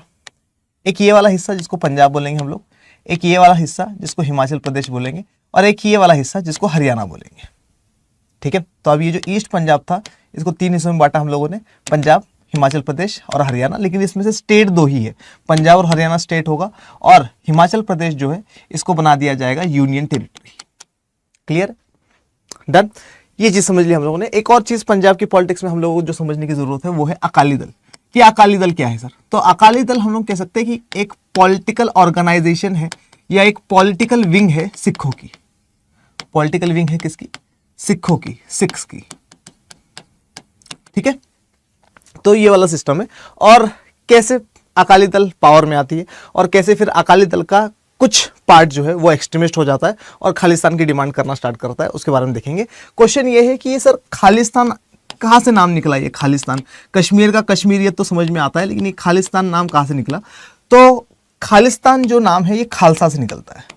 खालसा आप लोगों ने सुना होगा ना, वाहेगुरु जी दा खालसा, वाहेगुरु जी दी फतेह, ठीक है। तो खालसा जो है, तो खालसा एक पंथ है, हम सबको पता है खालसा पंथ है सिखों में। और ये जो खालसा के फॉलोअर्स होते हैं ये लोग 5 केस को फॉलो करते हैं। 5 केस को, ये 5 केस क्या क्या है? ये है कि ये लोग अपने साथ कंघा रखते हैं, कच्छ पहनते हैं, और ये लोग कटियार रखते हैं अपने साथ। कटियार यानी वो छोटा सा चाकू जो होता है, ठीक है। और क्या होता है इसमें? इसमें केश रखते हैं, लंबे लंबे केश, और कड़ा पहनते हैं, ठीक है। तो ये इन लोगों की पहचान थी। और ये खालसा पंथ 1699 में स्टार्ट हुआ था, ठीक है। तो ये सारा सिस्टम, तो खालसा से निकला खालिस्तान, कि एक ऐसा देश जो चाहिए किसके लिए, सिख कम्युनिटी के लिए एक देश चाहिए।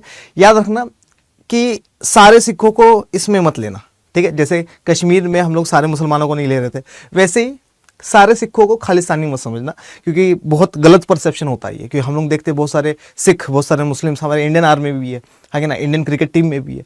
तो हर जगह पे रीजनल एस्पायरेशन है। तो रीजनल एस्पायरेशन किस तरीके से डील कर रहे हैं हम लोग उस चीज़ को पढ़ रहे हैं, ठीक है। तो हम लोगों को कभी भी कट्टरपंथी में नहीं जाना कि ये ऐसे वो वैसे, है ना। किसी एक बंदे को देखकर कभी भी हम लोग बाकी पूरी कम्युनिटी को टारगेट नहीं करेंगे। देखो जरा क्या बता रहा है ये। The decade of 1980s also witnessed a major development in the state of Punjab. Okay. The social composition of the state changed first with the partition. तो partition के साथ भी ईस्ट पंजाब हमारे पास आ गया। And later on after the carving out of Haryana and Himachal Pradesh, तो 1966 में हम लोगों ने हरियाणा और हिमाचल प्रदेश भी पंजाब से अलग कर दिया और पंजाबी स्पीकिंग पीपल को पंजाब दे दिया, ठीक है। आगे आते, the Akali Dal which was formed in 1920, तो अकाली दल कब बना है? 1920 में, as the political wing of the Sikh had led the movement for the formation of Punjabi Suba. अब इन लोगों का स्टार्टिंग से क्या था? सीन था कि हम लोग पंजाबी सूबा बनाएंगे। अब ये पंजाबी सूबा बनाने की जो बात हो रही है, सूबा का मतलब क्या होता है? स्टेट होता है इसका मतलब, सीधा सीधा, ठीक है। और इन्होंने लैंग्वेज के बेसिस पे अकाली दल ने ही क्या करा था? आवाज उठाई थी कि हम लोगों को पंजाबी सूबा चाहिए। क्या चाहिए हमें? पंजाबी सूबा चाहिए, यानी कि पंजाबी स्पीकिंग स्टेट चाहिए। और इनको 1966 में ये मिल भी जाता है। 1966 में स्टेट मिलता है। हम सबको पता है कि 1967 में 4 जनरल इलेक्शंस होने वाले। 4 जनरल इलेक्शंस में इंदिरा गांधी जीत जाती है सेंटर में, और स्टेट्स में 9 स्टेट्स हार जाती है इंदिरा गांधी। ये भी देखा हम लोगों ने। पंजाब भी वन ऑफ द स्टेट है जहां पर कांग्रेस की सरकार नहीं बनेगी, यानी कि पंजाब में 1967 में किसकी सरकार बनेगी? ऑफकोर्स अकाली दल की सरकार बनेगी। तो अकाली दल की सरकार बनने वाली है 1967 में, प्लस 1977 में भी अकाली दल की सरकार बनने वाली है, ठीक है। लेकिन ये जो दोनों सरकार बनेगी अकाली दल की, ये दोनों की दोनों सरकार कैसी सरकार रहने वाली है? ये दोनों की दोनों कोalition गवर्नमेंट्स रहने वाली है। क्वेश्चन ये है कि सर पंजाब में पंजाबियों की या सिख कम्युनिटी की एक पॉलिटिकल पार्टी है और वो भी कोalition गवर्नमेंट से बन रही है। क्वेश्चन है क्यों? तो उसके बारे में देखेंगे हम लोग। तो 1967 1977 हम लोगों ने देखा। 1972 में क्या हुआ था सर? तो हम लोगों ने देखा था 1972 के जो जनरल इलेक्शंस थे, इसमें हर जगह कांग्रेस की सरकार आई थी, हर स्टेट में, आगे ना, क्योंकि इंदिरा गांधी की पॉपुलैरिटी इतनी ज्यादा हो गई थी। 1971 गरीबी हटाओ, और उसके बाद 1971 में जब पाकिस्तान के दो टुकड़े कर दिए थे, इंडिया वाले इमोशनल, सब लोगों ने वोट दे दिया, हर जगह पे इंदिरा गांधी की सरकार है। तो 1972 में तो इंदिरा गांधी की सरकार है, यानी कि कांग्रेस की सरकार है पंजाब में। 1967 और 1977 में, 1967 पॉलिटिकल अर्थक्वेक की तरफ पढ़ते हैं हम लोग, और 1977 हम लोगों ने पढ़ा था वो जनता पार्टी वाला सिस्टम जब चल रहा था। तो 1977 1967 दोनों में अकाली दल की सरकार बनती है, लेकिन कोalition गवर्नमेंट। क्वेश्चन यही था, अकाली दल वालों को यही कहना था कि भैया पंजाब एक स्टेट है जहां पर सिख कम्युनिटी डोमिनेंट कम्युनिटी है, और फिर भी हम जो सिखों की एक पॉलिटिकल पार्टी है वो क्या नहीं कर पा रही है, वो पॉलिटिक्स में मेजॉरिटी नहीं ला पा रही है। ठीक है, क्वेश्चन है क्यों, ऐसा क्यों हो रहा है, कौन लोग हैं जो इनको वोट नहीं दे रहा, क्या सिख कम्युनिटी वाले लोग हैं जो इनको वोट नहीं दे रहे। आइए इनके बारे में बात करते हैं। देखिए क्या बात कर रहा है, political context in Punjab after the reorganisation the Akalis came to power in 1967 and 1977। ठीक है, तो अकाली दल जो है ये पावर में आया 1967 में भी और 77 में। On both the occasions it was a कोalition government, दोनों बार 1967 में भी और 1977 में भी क्या था, कोalition गवर्नमेंट बनी थी इन लोगों की। The Akalis discovered that despite the redrawing of the boundaries there political position remained precarious. तो अकालीज को क्या फील हो रहा है अब कि भैया पॉलिटिकल बाउंड्रीज बना दी, पंजाबियों के लिए एक पंजाबी स्पीकिंग स्टेट बना दिया है ना, सिख कम्युनिटी डोमिनेंट कम्युनिटी है यहाँ पर, और फिर भी हम लोग मेजोरिटी में नहीं आ रहे। ठीक है, क्या वजह है इसकी। It was in this context that during the 1970s a section of Akalis began to demand autonomy for the region. अब क्या होगा, एक आनंदपुर साहिब रिजोल्यूशन होगा 1973। 1973 में अकाली दल क्या करेगी, अकाली दल आवाज उठाएगी। क्या आवाज उठाएगी, अकाली दल आनंदपुर साहिब रिजोल्यूशन करेगी।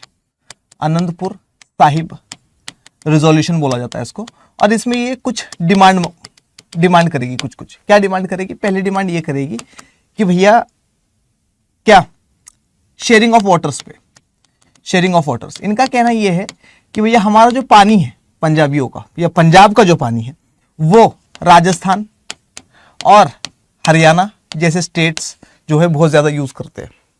एक तो ये बात करेगी, ठीक है। दूसरी बात ये क्या करेगी, ग्रेटर ऑटोनॉमी की बात करेगी कि हम लोगों को ग्रेटर ऑटोनॉमी दे दो, पंजाब में पंजाबियों की चले, इसकी बात करनी चाहिए इन लोगों ने। तो ग्रेटर ऑटोनॉमी मांगी इन लोगों ने, और इन्होंने कहा कि सेंटर और स्टेट के बीच के जो रिलेशंस है, सेंटर स्टेट रिलेशंस, इसको रीडिफाइन करो। सेंटर स्टेट रिलेशंस को क्या करो, रीडिफाइन करो, मतलब इसको क्या करो, इसको ठीक करो जरा, क्योंकि हम लोग स्टेट में रह के स्टेट में कुछ नहीं कर पा रहे, क्योंकि हमारे पास उतनी पावर नहीं है। तो हम लोग क्या कर दो, हमारा जो फेडरल स्ट्रक्चर है, फेडरल स्ट्रक्चर को स्ट्रांग करना पड़ेगा, और फेडरल स्ट्रक्चर को स्ट्रांग करते हुए स्टेट को ज्यादा पावर्स देनी पड़ेगी, स्टेट को ज्यादा पावर्स देनी पड़ेगी। ये बात थी इनकी।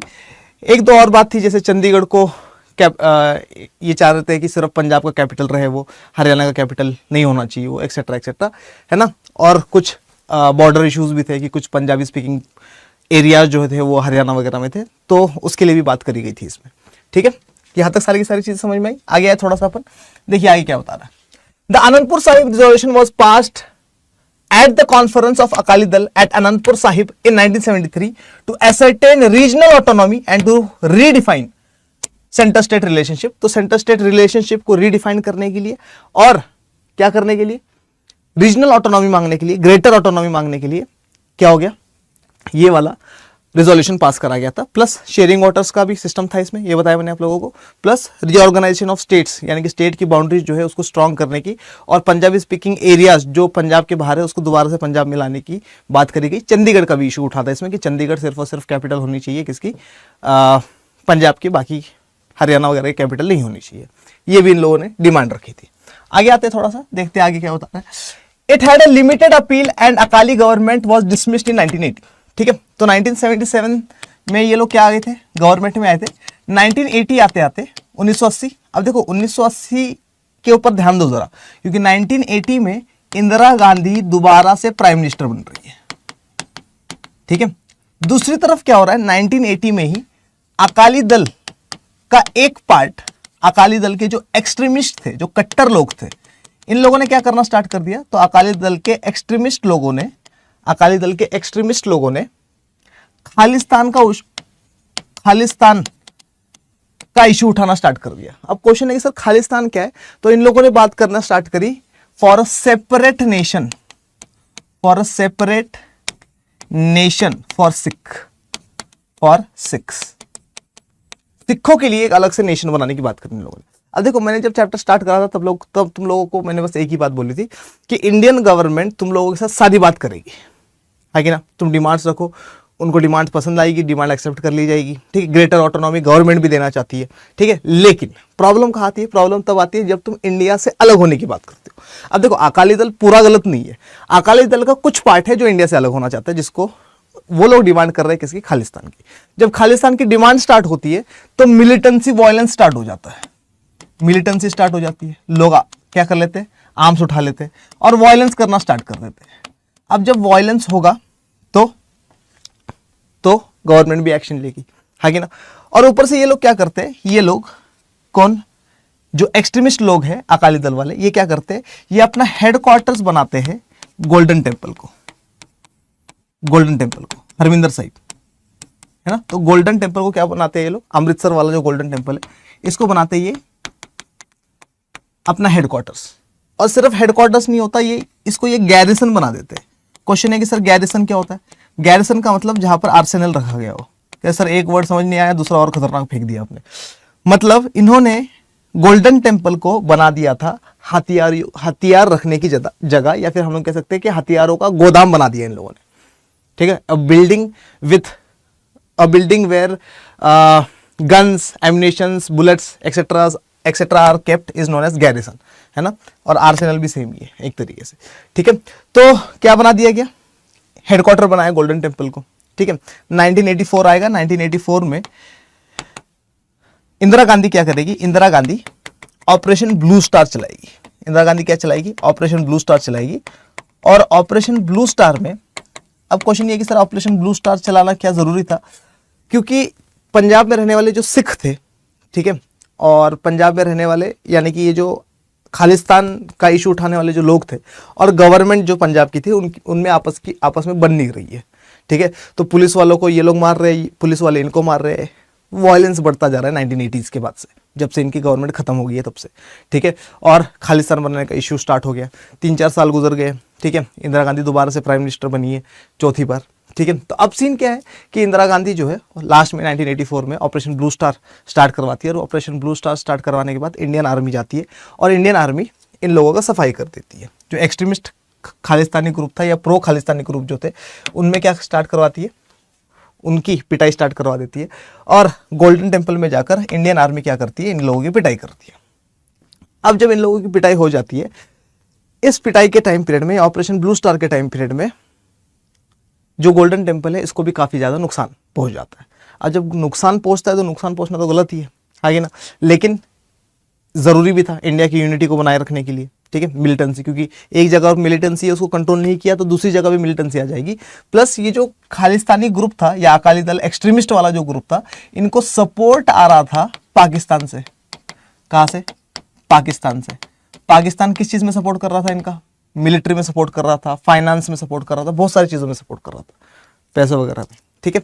तो अब सीन क्या हुआ, अब इंदिरा गांधी ने ऑपरेशन ब्लू स्टार चलाया और गोल्डन टेम्पल को ठेस पहुंची। ये गोल्डन टेम्पल जो है वो टूट गया, ठीक है, मरम्मत की जरूरत पड़ी काफ़ी ज़्यादा।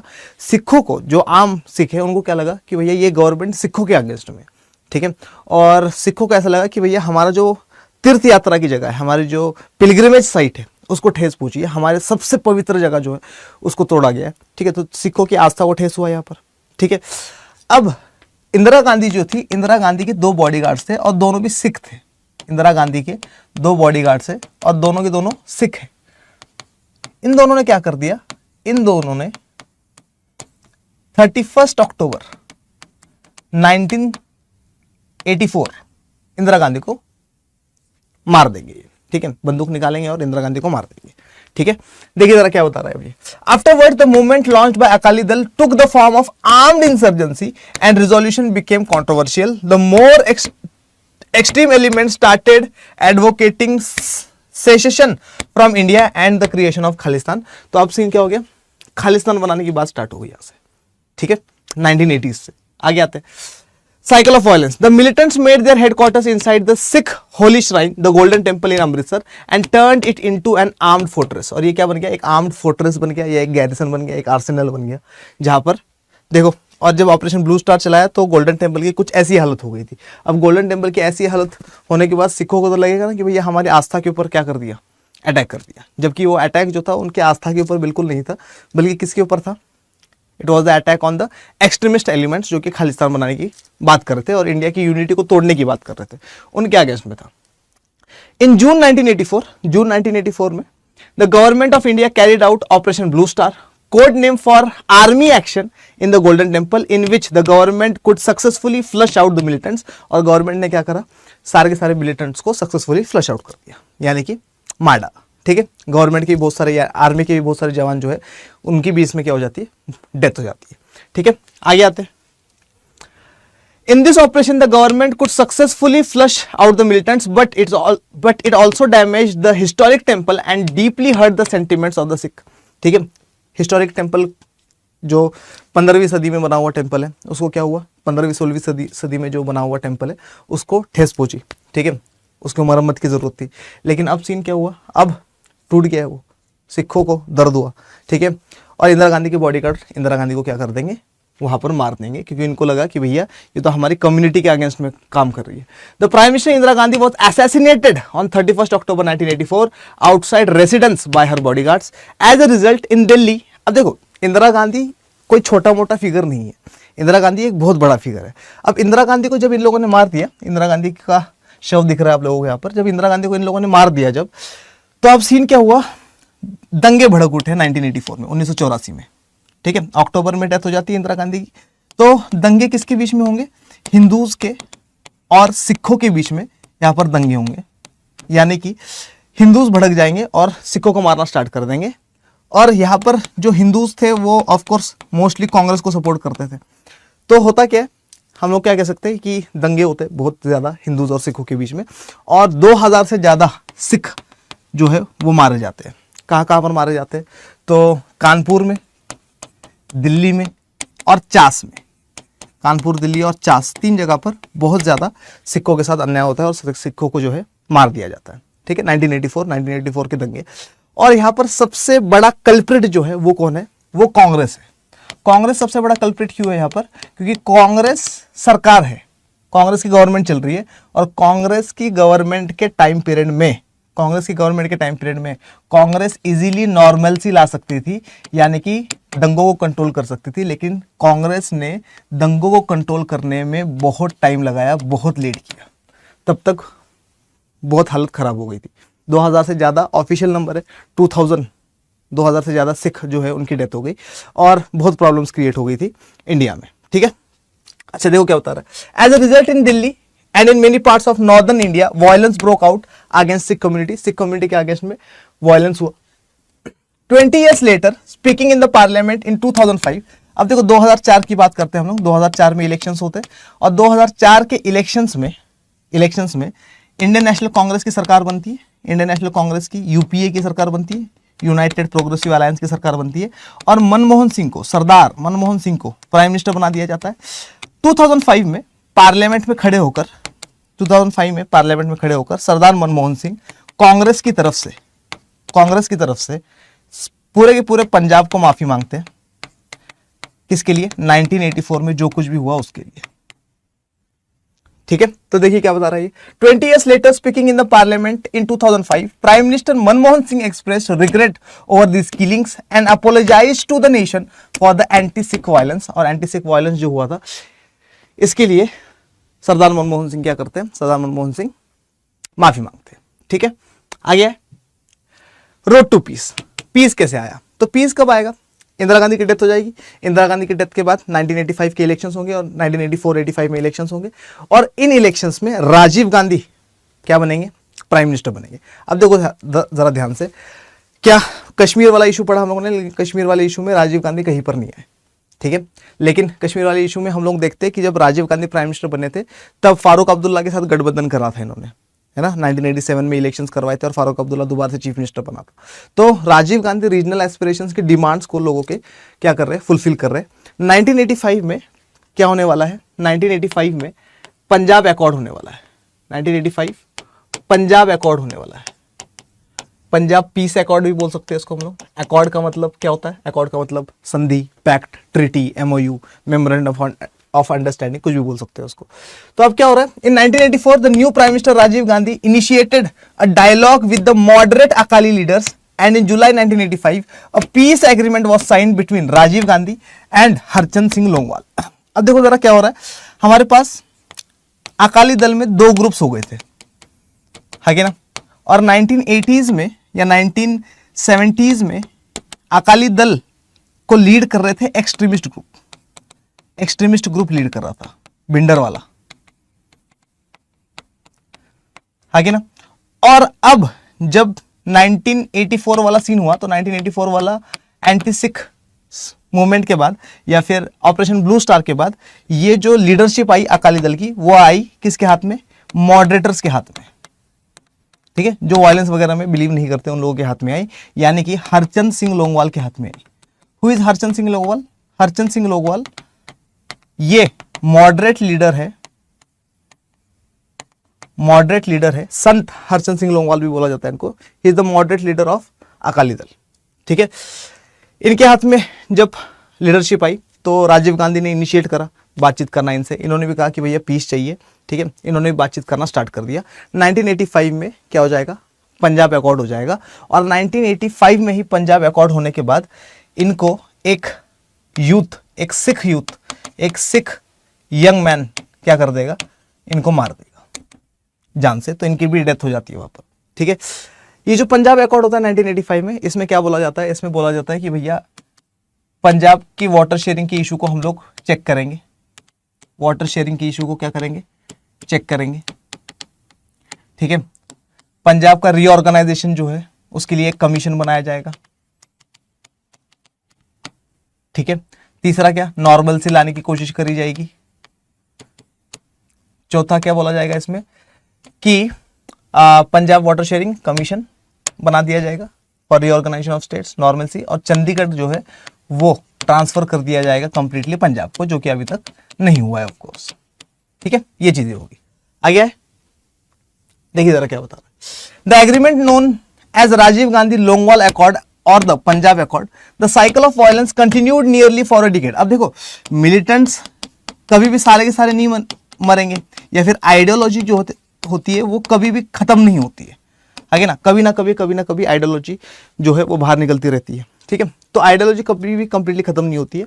1984 के बाद भी, इंदिरा गांधी के मरने के बाद भी, सिखों के साथ जो दंगे हुए उसके बाद भी ये आइडियोलॉजी कंटिन्यू होती रहेगी और वायलेंस होता रहेगा पंजाब में। तो पंजाब वाले जो लोग हैं, पंजाब वाले लोग ये बहुत परेशान रहेंगे, डर का माहौल हो जाएगा पंजाब में, बार बार इमरजेंसी लगती जाएगी, है ना, बहुत प्रॉब्लम्स होगी। इनफैक्ट पंजाब में जो इलेक्शंस होंगे उसमें 25% से भी कम लोग वोट देने के लिए आएंगे, इतना ज़्यादा डर का माहौल था। क्यों? क्योंकि भैया अगर वोट देने चले गए तो हो सकता है कि एक्सट्रीमिस्ट वाले लोग देखें और गोली मार दे, ठीक है। और अगर वोट देने के लिए फिर भी चले गए और किसी को पता लग गया कि भैया हमारा एक्सट्रीमिस्ट, क्योंकि अब है तो सारे सिख ही, है ना, और किसी को पता लग गया कि भैया क्या ये उससे बात करता है, किसी भी पुलिस वाले को शक हो गया, वो उड़ा ना दे, तो डर का माहौल था। तो 25% से भी कम लोग क्या करे थे, वोट देने के लिए गए थे, ठीक है, इस टाइम पीरियड में। The cycle of violence continued nearly for a decade and peace return to Punjab by the middle of the 1990s। तो 1996 में क्या होने वाली है यहाँ पर, 1996 में यहाँ पर पंजाब में दोबारा से इलेक्शंस होंगे, उसी इलेक्शंस की बात कर रहा था मैं। और 1990s के बाद फिर यहाँ पर पीस आना स्टार्ट हो जाएगा पंजाब में।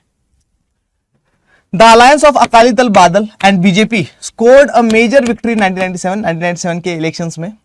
क्या हो जाएगा, अकाली दल बादल और बीजेपी दोनों मिलकर सरकार बना लेंगे in the first normal elections in the state in the post militancy area. और फिर क्या हो जाएगा, पंजाब में 1997 के बाद से पीस आ जाएगा। क्लियर है, डन है। नॉर्थ ईस्ट पे है, देखिए जरा नॉर्थ ईस्ट का क्या सिस्टम है। The north east region now consist of 7 states also referred to as the 7 sisters. तो नॉर्थ ईस्ट में हम सबको पता है कि 7 स्टेट्स है, और ये जो सिक्किम है इसको हम लोग क्या बोलते हैं, ब्रदर ऑफ दिस 7 सिस्टर्स, इसको ब्रदर बोला जाता है इन 7 सिस्टर्स का, ठीक है। लेकिन एक चीज याद रखना कि ये जो पूरा की पूरा नॉर्थ ईस्ट है इसको पहले आसाम बोला जाता था, सर पूरे को, हाँ पूरे को, बस यहाँ पर एक एरिया था हमारे पास जिसको हम लोग नेफा बोलते थे, नेफा, नॉर्थ ईस्टर्न फ्रंटियर एजेंसी,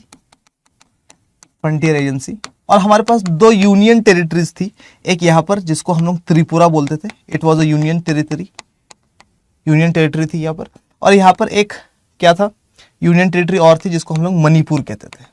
बाकी पूरा की पूरा नॉर्थ ईस्ट आसाम के नाम से जाना जाता था, यानी कि आसाम की एक ही गवर्नमेंट बनती थी और यही गवर्नमेंट संभालती थी। क्लियर है? आगे आते देखिए जरा क्या बता रहे हैं आगे। The region has witnessed a lot of change in 1947। ये बोला कि 1947 के बाद नॉर्थ ईस्ट में बहुत चेंज आया।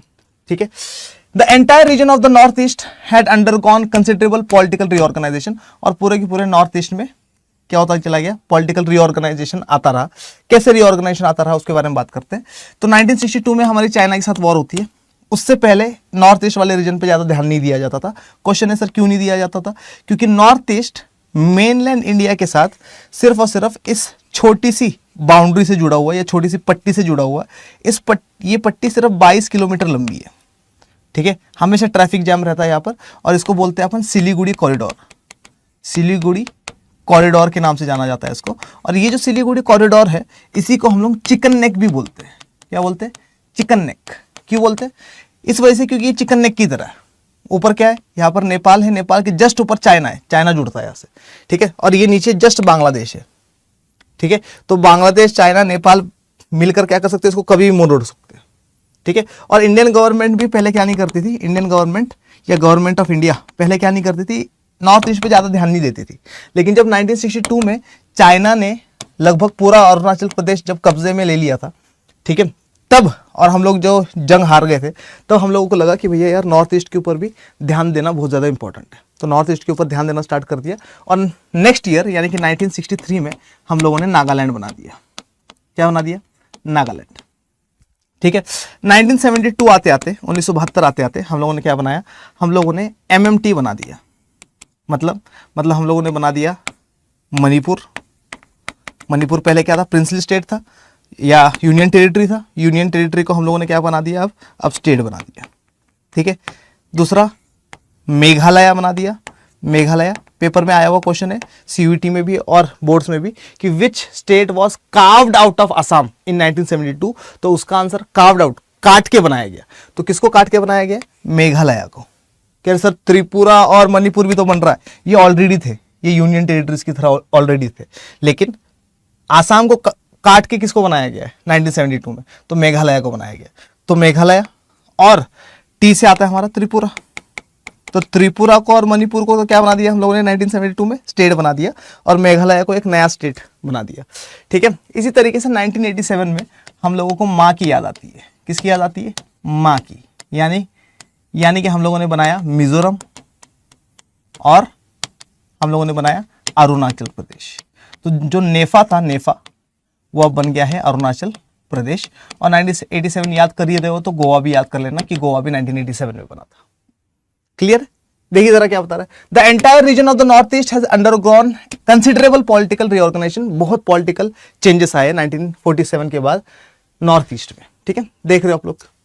Nagaland state was created in 1963, Manipur, Tripura and Meghalaya 1972, while Mizoram and Arunachal Pradesh became separate states only in 1987। और 1987 में अरुणाचल प्रदेश और मिजोरम को भी बना दिया गया। बहुत बढ़िया, आगे आते हैं। The issues dominate the politics of Northeast, demands for autonomy, movements for secession and opposition to outsiders। तो ये बोला कि नॉर्थ ईस्ट में प्रॉब्लम क्या है? तो नॉर्थ ईस्ट में प्रॉब्लम है कितनी चीजों की? सबसे पहली चीज मूवमेंट अगेंस्ट आउटसाइडर्स। मतलब क्या? मतलब यहां पर माइग्रेशन की प्रॉब्लम है, या और अच्छे से बोले तो यहां पर इमिग्रेशन की प्रॉब्लम है। इमिग्रेशन की मतलब क्या? बांग्लादेश से, म्यांमार से बहुत सारे लोग माइग्रेट कर करके कहां पर आते हैं? इंडिया में आते, इंडिया के नॉर्थ ईस्ट वाले इलाके में आते, और उन लोगों को वहां से प्रॉब्लम है। दूसरा प्रॉब्लम है इन लोगों को ऑटोनॉमी की। इन लोगों को क्या चाहिए? ग्रेटर ऑटोनॉमी चाहिए। ठीक है। तीसरा, बहुत सारे यहाँ के एरियाज जो है वो अपने आप को इंडिया का एरिया समझते ही नहीं है, उन लोगों को सेपरेट स्टेट चाहिए। यानी कि ये लोग सेक्सेशनिस्ट मूवमेंट करते हैं। यानी कि सेक्सेशनिस्ट मूवमेंट का मतलब इंसर्जेंसी करते हैं। इंसर्जेंसी का मतलब बगावत करते हैं, आर्म्स उठाते हैं अगेंस्ट द गवर्नमेंट। ठीक है, आर्म्स क्यों उठाए उसके बारे में भी देखेंगे हम लोगों ने। तो ये 3 मेन चीजें हैं, है ना, demands for autonomy, movements for succession and opposition to outsiders. Clear? आगे चलिए, आगे देखिए क्या बता रहा है। Demands for autonomy, demand for political autonomy arose when the non Assamese felt that Assam government was imposing Assamese language on them. ठीक है, अब सीन क्या है, मैंने क्या बताया आप लोगों को, पूरे एरिया को क्या बोला जाता था, आसाम बोला जाता था। तो आसाम गवर्नमेंट रूल करती थी और नॉर्थ ईस्ट वाला इलाका पूरा के पूरा ट्राइबल इलाका है, यानी कि अलग अलग ट्राइब्स रहती है यहां पर। ठीक है, तो आसाम गवर्नमेंट ने क्या करा, आसाम गवर्नमेंट ने पूरे नॉर्थ ईस्ट की एक ऑफिशियल लैंग्वेज बनाने की कोशिश करी जो कि आसामीज होगी, और इससे बाकी ट्राइब्स वालों को प्रॉब्लम हुई, जैसे कि मिजो को प्रॉब्लम हुई, नागास को प्रॉब्लम हुई, और इन सब लोगों ने मिलकर क्या बनाया, ट्राइबल कॉन्फ्रेंस बनाया एक, और इन लोगों ने बोला कि भैया क्या हम लोग नहीं मानते आसामीज गवर्नमेंट को, आसाम की गवर्नमेंट को नहीं मानते, हम लोग क्या हो रहे हैं, टाटा बाय बाय से ये इंडिया से अलग हो रहे हैं। ठीक है, फिर इन लोगों के लिए स्टेट बना दिए गए 1963। ठीक है, तो कैसे स्टार्ट होता है वो सारी की सारी चीजें देखते हैं हम लोग, आगे आते हैं। देखिए जरा क्या बता रहा है। There were opposition and protest riots throughout the state. ये बोल रहा कि अपोजिशन था और पूरे के पूरे स्टेट में क्या हो रहा था, आसामीज गवर्नमेंट के अगेंस्ट में, आसाम की गवर्नमेंट के अगेंस्ट में लोग अपोजिशन में आ गए। ठीक है, कि भैया हमारे पे आसामीज लैंग्वेज क्यों थोपी जा रही है, जबकि हम लोग अलग लैंग्वेज में बात करने वाले लोग हैं। ठीक है, प्रोटेस्ट हुए, राइट्स हुए, राइट्स का मतलब दंगे होने स्टार्ट हो गए। The reorganisation of north east was completed by 1972 but it did not end the autonomy demands. ये बोल रहा है कि 1972 तक लगभग पूरा के पूरा रीऑर्गेनाइजेशन हो चुका था, किसका, आसाम का, यानी कि नॉर्थ ईस्ट का। ठीक है, हम लोग देखा मेघालय बना दिया हम लोगों ने मणिपुर अलग स्टेट बना दिया, त्रिपुरा अलग स्टेट बना दिया, और बोल दिया कि भैया तुम मणिपुरी त्रिपुरी में बात कर लो, ठीक है, लेकिन लड़ाई वगैरह मत करो और इंडिया को छोड़ के जाने की बात मत करो। ठीक है, और चैलेंजेस ऑफ नेशन बिल्डिंग में हम लोगों ने देखा था कि मणिपुर वाले तो तब भी नहीं मान रहे थे कि हम लोग इंडिया के, और आज भी नहीं मान रहे कि हम लोग इंडिया का पार्ट है। याद आया? ऐसे ही मिजोरम वाले नहीं मानेंगे, ऐसे ही नागालैंड वाले नहीं मानेंगे, बात कर रहे हैं उसके बारे में। देखिए जरा क्या बता रहा है। अच्छा, ये क्या बोल रहा है, जब इन लोगों को स्टेट्स दे दिए गए अलग अलग, ठीक है, तब भी इन लोगों की ऑटोनॉमी की डिमांड पूरी नहीं हुई। मैंने क्या बताया, नॉर्थ ईस्ट पूरा की पूरा कैसा है, नॉर्थ ईस्ट पूरा की पूरा ये वाला एरिया है ट्राइबल एरिया, मोस्टली यहाँ पर ट्राइबल लोग रहते हैं, ट्राइब्स में लोग रहते हैं। ठीक है, तो अब सीन क्या हुआ, जब अब मान लो कि ये आसाम है, ये ऊपर वाला आसाम है पूरा के पूरा, मान लो अरुणाचल प्रदेश को हटा दो, तो आसाम में भी बहुत सारे लोग अलग अलग उठे, है ना, बोडोज उठे, करबीज उठे, ये अलग अलग ट्राइब्स है। ठीक है, और कौन था, बोडोज, करबीज और दिमासास, ये लोग उठे, और ये लोग बोले कि भैया हम लोगों को भी अलग अलग स्टेट चाहिए, इनको भी क्या चाहिए थी, अलग अलग स्टेट चाहिए थी, पॉपुलेशन इतनी सी इनके लिए चाहिए, इनको स्टेट। समझ में आ रहा कि नहीं आ रहा? तो प्रॉब्लम ये हो रही थी, प्लस ये लोग जो एरियाज डिमांड कर रहे थे वो एरियाज ओवरलैप कर रहे थे। अब किसी एक को भी देंगे तो दंगे करेंगे ये लोग। ठीक है, फिर इनको सेटिस्फाई कैसे किया गया, इनको सेटिस्फाई किया गया पहले करबीज और दिमासास, इन दोनों को ऑटोनॉमस डिस्ट्रिक्ट दे दी गई। क्या दे दी गई, ऑटोनॉमस डिस्ट्रिक्ट्स दे दी गई। मतलब क्या, मतलब एक डिस्ट्रिक्ट इसको दे दिया गया, एक डिस्ट्रिक्ट इसको दे दिया गया, बोला कि भैया तुम अपने डिस्ट्रिक्ट को अपने हिसाब से चलाओ, वहां पर तुम्हारे लॉस चलेंगे, तुम्हारे लीडर्स बनेंगे। ठीक है, लेकिन गवर्नमेंट ऑफ इंडिया के अंडर में रहोगे। ठीक है, फिर बाद में ऑटोनॉमस डिस्ट्रिक्ट किसकी बनाई गई, बोडोज के लिए भी बनाई गई। क्लियर है? ठीक है, वरना ये पहले क्या स्टेट मांग रहे थे, और बहुत सारे स्टेट्स थोड़ी बना सकते हैं हम लोग। ठीक है, देखिए जरा क्या बता रहा है ये। They demanded separate state in Assam and issues were resolved with the grant of some autonomy to these issues। और फिर इन इश्यूज को हम लोगों ने सॉल्व कैसे किया, इनको ऑटोनॉमस स्टेट दे दिए, है ना, सेल्फ रूलिंग डिस्ट्रिक्ट्स दे दिए हम लोगों ने, इनको स्टेट्स नहीं दिए, डिस्ट्रिक्ट्स दे दिए। ठीक है, आगे आते हैं। Even Assam Accord was signed over the issue of outsiders in Assam in 1985। ठीक है, तो ये क्या बोल रहा है कि 1985 में जो आसाम अकॉर्ड होने वाला है, अब देखो आसाम अकॉर्ड के टाइम पीरियड में भी कौन प्राइम मिनिस्टर रहेगा हमारे पास, राजीव गांधी रहेंगे। ठीक है, क्या इशू था आसाम वाला वो भी देखते हैं हम लोग, थोड़ा सा आगे आते हैं, पहले देखिए जरा क्या बता रहा है। Secessionist movement after independence, the Mizo hills, सबसे पहले स्टार्ट करते हैं हम लोग कहाँ की बात, तो मिजो हिल्स की बात करते हैं। मिजो हिल्स, ये रहा मिजोरम। ठीक है, यहाँ की बात करते हैं कि यहाँ पर क्या सिस्टम था। एक्चुअली हुआ क्या था, बड़ा सिंपल सा इशू है यहाँ पर। 1959 की बात है, 1959 में मिजोरम वाले जो लोग थे, मिजोरम वाले लोग 1959 में यहाँ पर फेमाइन आया। फेमाइन का मतलब scarcity of food, food crisis आई, लोगों के पास खाने के लिए कुछ नहीं है, लोगों ने हेल्प मांगी। किससे हेल्प मांगेंगे, क्योंकि 1959 में तो कोई स्टेट बना ही नहीं है, ठीक है। आसाम की गवर्नमेंट चल रही है, आसामीज गवर्नमेंट चल रही है। इन लोगों ने आसाम की गवर्नमेंट से हेल्प मांगी कि भैया हेल्प करो हेल्प करो हेल्प करो। आसाम गवर्नमेंट किसी वजह से हेल्प नहीं कर पाई, आसाम गवर्नमेंट ने यह हेल्प नहीं करी, ऐसा इनको लगा कि इन लोगों ने हेल्प नहीं करी, जिसकी वजह से इन लोगों के बहुत सारे लोग मरे। तो इन लोगों ने क्या कर दिया, इन लोगों ने आवाज़ उठाई अंडर द लीडरशिप ऑफ लाल देंगा। तो लाल देंगा की लीडरशिप में इन्होंने आवाज़ उठाई और इन लोगों ने बोला कि भैया पहली बात कि मिजोरम कभी ब्रिटिशर्स के अंडर में नहीं आया, यानी कि कभी ब्रिटिश इंडिया का पार्ट ही नहीं था, ब्रिटिश इंडिया का पार्ट था ही नहीं। तो अगर ब्रिटिश इंडिया का पार्ट था ही नहीं तो इंडिया का भी पार्ट नहीं है, हम लोगों को अलग ही कर दो, ठीक है। और इस आग में घी कौन डाल रहा है, पाकिस्तान। सर पाकिस्तान कहां से आ गया, पाकिस्तान तो इस साइड है, इस साइड भी तो है, ईस्ट पाकिस्तान, ठीक है। तो मिजोरम वाले लोग क्या करते थे, इन लोगों ने आर्म्स वगैरह उठा लिए, ये लोग गवर्नमेंट के एम्प्लॉयज वगैरह को मारते थे और आकर छुपते थे कहां पर, ईस्ट पाकिस्तान में। समझ में आया कि नहीं। तो पाकिस्तान यहाँ पर इनको भी फाइनेंस प्रोवाइड कर रहा था, पैसा प्रोवाइड कर रहा था, इनको भी क्या प्रोवाइड कर रहा था, arms, ammunition, guns, protection provide कर रहा था। ये वाला सिस्टम हो रहा था, ठीक है। सेम नागालैंड के साथ होगा, ठीक है। तो अब सीन क्या है, इन लोगों ने सेसेशनिस्ट मूवमेंट करना स्टार्ट कर दिया। इनका लीडर याद रखना कौन है, लाल देंगा, ठीक है। बाद में क्या हो जाएगा, 1986 में पीस अकॉर्ड हो जाएगा, आगे ना, राजीव गांधी लाल देंगा अकॉर्ड हो जाएगा। और ये जो राजीव गांधी लाल देंगा अकॉर्ड होगा, इसके अकॉर्डिंग पीस आ जाएगा, ठीक है। मिजोरम को एक अलग से स्टेट बना दिया जाएगा 1987 में, अगले ही साल, ठीक है।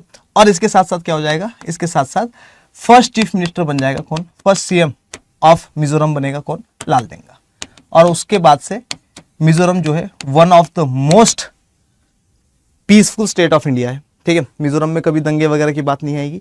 प्लस मिजोरम के बारे में तुम लोगों को सुना होगा कि one of the most literate state भी है, बहुत ज्यादा पढ़ा लिखा स्टेट है, एजुकेटेड स्टेट है इंडिया का, ठीक है। नॉर्थ ईस्ट में तो सबसे ज्यादा लिटरेसी है ही इसकी, लेकिन पूरे इंडिया के हिसाब से भी सेकेंड या थर्ड रैंक पे आता है स्टेट के अकॉर्डिंग, सबसे ज्यादा लिटरेसी में मिजोरम, ठीक है।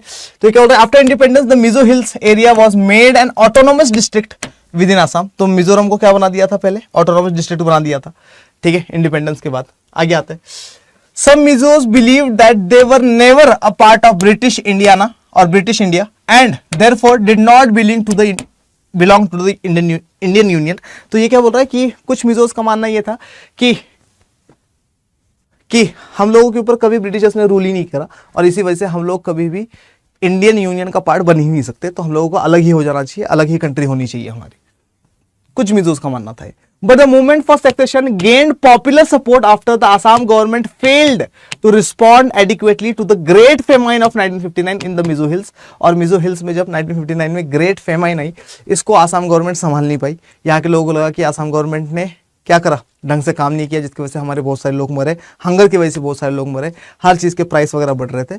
तो यहाँ से 1959 से ये लोग क्या करते, सेक्सेशनिस्ट मूवमेंट करना स्टार्ट कर देते या फिर इंसर्जेंसी करना स्टार्ट कर देते। आगे आते, in 1986 a peace agreement was signed between Rajiv Gandhi and लाल देंगा। 1986 में पीस अकॉर्ड हुआ राजीव गांधी और लाल देंगा के बीच में। As per this accord Mizoram was granted full fledged statehood with special powers and the MNF Mizo National Front. तो मिजो नेशनल फ्रंट क्या है, मिजो नेशनल फ्रंट जो है ये पॉलिटिकल पार्टी है। मिजो नेशनल फ्रंट क्या है, ये पॉलिटिकल पार्टी है किसकी, लाल देंगा की, लाल देंगा की पॉलिटिकल पार्टी, ठीक है। तो ये क्या बोल रहा है, as per this accord Mizoram was granted full fledged statehood. तो फुल फ्लेज्ड स्टेटहुड दे दिया गया, यानी कि 1987 में इसको स्टेट बना दिया गया विद स्पेशल पावर्स दे दी गई, ग्रेटर ऑटोनॉमी दे दी गई। And the MNF agreed to give up secessionist struggle. और एमएनएफ ने क्या कह दिया, एमएनएफ ने कह दिया कि ठीक है अब हम लोग आर्म्स वगैरह छोड़ रहे हैं और अब हम लोग कंप्लीटली इंडिया का पार्ट है, ठीक है। रीजनल एस्पायरेशन बातचीत से खत्म हो गया। राजीव गांधी को इसका भी क्रेडिट हम लोग देते हैं। आगे आते हैं, देखिए इधर आगे क्या बता रहा है, the story of Nagaland is quite similar to Mizoram, ठीक है। नागालैंड की स्टोरी सेम ही है। देखो अब नागालैंड में क्या होगा, नागालैंड में नागा ट्राइब रह रही है, ठीक है। वहां पर कौन रह रहा था, वहां पर मिजो ट्राइब रह रही थी।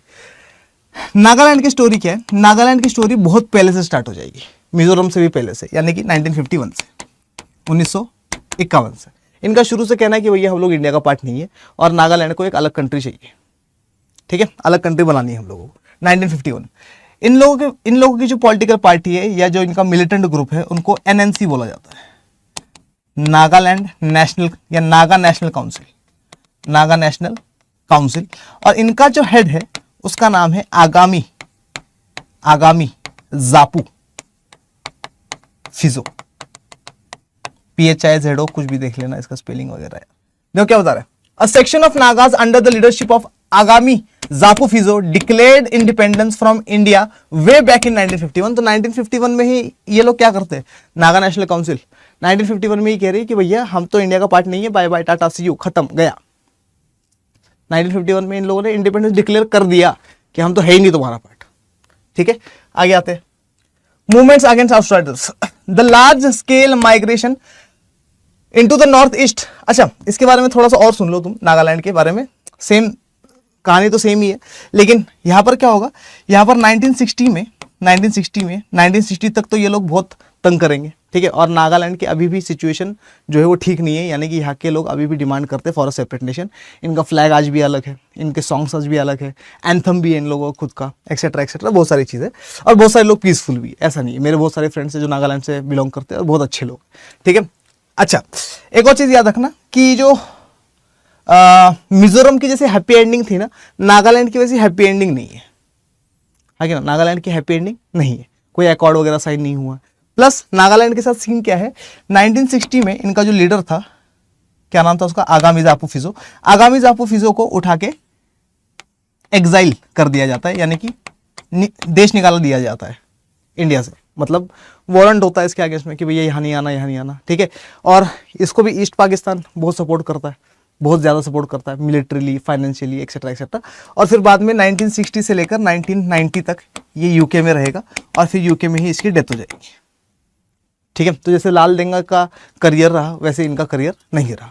ठीक है, आगे आते हैं, मूवमेंट्स अगेंस्ट आउटसाइडर्स करते हैं। The large scale migration into the north east gave rise to special kind of problem that pitted the local communities against people who were seen as outsiders और माइग्रेंट्स। ठीक है, अब देखो ध्यान से, ये क्या है, ये है नॉर्थ ईस्ट। नॉर्थ ईस्ट जुड़ा हुआ है ऊपर से चाइना से, यहां से नेपाल से, यहां से बांग्लादेश से। ठीक है, तो इन लोगों को प्रॉब्लम क्या है, इनको प्रॉब्लम है कि म्यांमार से लोग हमारे पास आ जाते, चाइना से तो नहीं आ पाते, खैर नेपाल से आ जाते, नेपाल वाले इंडिया में घुस के फिर ही आ जाते। ठीक है, बांग्लादेश वाले आ जाते। ठीक है, तो इनको ये प्रॉब्लम है कि आउटसाइडर्स आ रहे हैं हमारे पास, और इनको सिर्फ इन लोगों के आने से प्रॉब्लम नहीं है, इनको इन लोगों के आने से भी प्रॉब्लम है। मतलब क्या, मतलब मेन लैंड इंडिया वाले लोग भी अगर इधर चले जाए तो भी इनको प्रॉब्लम है। इनका कहना क्या है, इनका कहना है कि भैया देखो ऐसा है, हमारा एरिया है, हमारे एरिया में हम रूल करेंगे, ऑटोनॉमी, हम लोगों को ऑटोनॉमी चाहिए। प्लस हमारा एरिया जो है यहाँ पर नेचुरल रिसोर्सेज काफी है, बहुत सारे नेचुरल रिसोर्सेज है यहाँ, जैसे कि हमारे यहाँ पर टी बनती है, हमारे यहाँ पर ऑयल रिसोर्सेज वगैरह है, एक्सेट्रा एक्सेट्रा।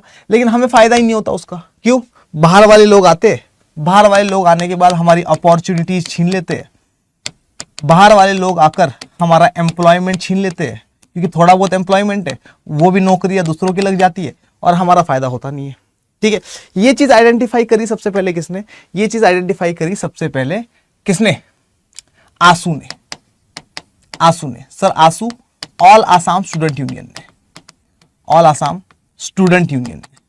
और ये जो ऑल आसाम स्टूडेंट यूनियन था, इसने आवाज उठाई 1979 में, और इनका जो लीडर था उसका नाम था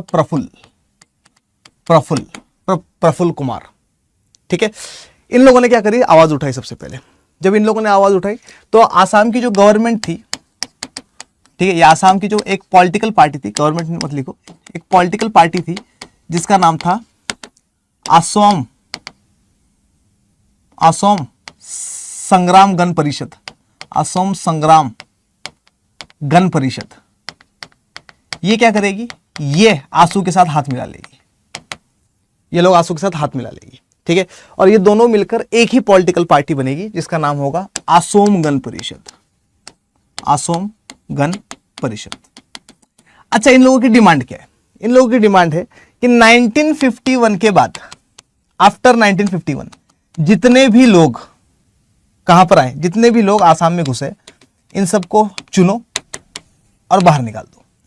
अच्छा अब देखो ध्यान से, ये जो लोग बाहर से आ रहे हैं यहां पर, ठीक है, वो तो आ ही रहे, ठीक है, लेकिन कई बार आसाम के लीडर्स ने खुद इन लोगों को बुलाया है, फेक वोटर्स बनाकर इन लोगों को बोला है कि भैया तुम लोग आओ, तुम्हारा आधार कार्ड, राशन कार्ड वगैरह बना देंगे, वोटिंग कार्ड वगैरह बना देंगे, तुम्हें रहने के लिए जगह दे देंगे, नौकरी वगैरह दे देंगे, सब कुछ कर देंगे, सिर्फ क्या करना है, वोट देना है हमें, ठीक है। तो फेक वोटर्स की तरफ बहुत सारे लोगों को बुलाया भी गया, ऐसा नहीं है कि सारा का सारा माइग्रेशन ही हुआ।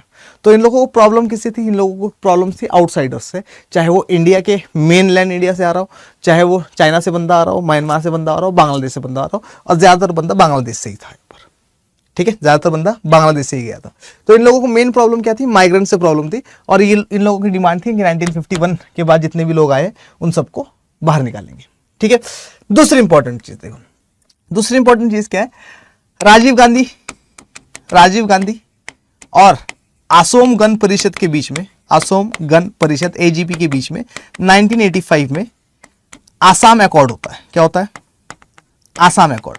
और इस आसाम अकॉर्ड के अकॉर्डिंग ये ठहराया जाता है कि 1951 तो हम लोग आइडेंटिफाई नहीं कर पाएंगे, हाँ, लेकिन 1971 जब से बांग्लादेश बन चुका है, एक बार बांग्लादेश बन गया दिसंबर 1971 में, 1971 के बाद से जो भी बंदा कहाँ आया है, आसाम में आया है, उसको क्या करा जाएगा, आइडेंटिफाई करा जाएगा, और वो जहां से आया है उसको दोबारा डिपोर्ट करा जाएगा। असम गण परिषद ने भी ये बात मानी, और असम गण परिषद इलेक्शंस में खड़ा होगा 1986-87 में, और इन इलेक्शंस में ये लोग नारा देंगे गोल्डन आसाम का, कि हम लोग क्या करेंगे, गोल्डन आसाम बनाएंगे, और जितने भी लोग हैं जो आउटसाइडर्स है इनको चुन चुन के लाएंगे और इनको उठा के इनकी एरियाज में दोबारा फेंक देंगे। समझ में आया कि नहीं आया? तो ये लोग क्या आते हैं, गवर्नमेंट में भी आते हैं, ठीक है।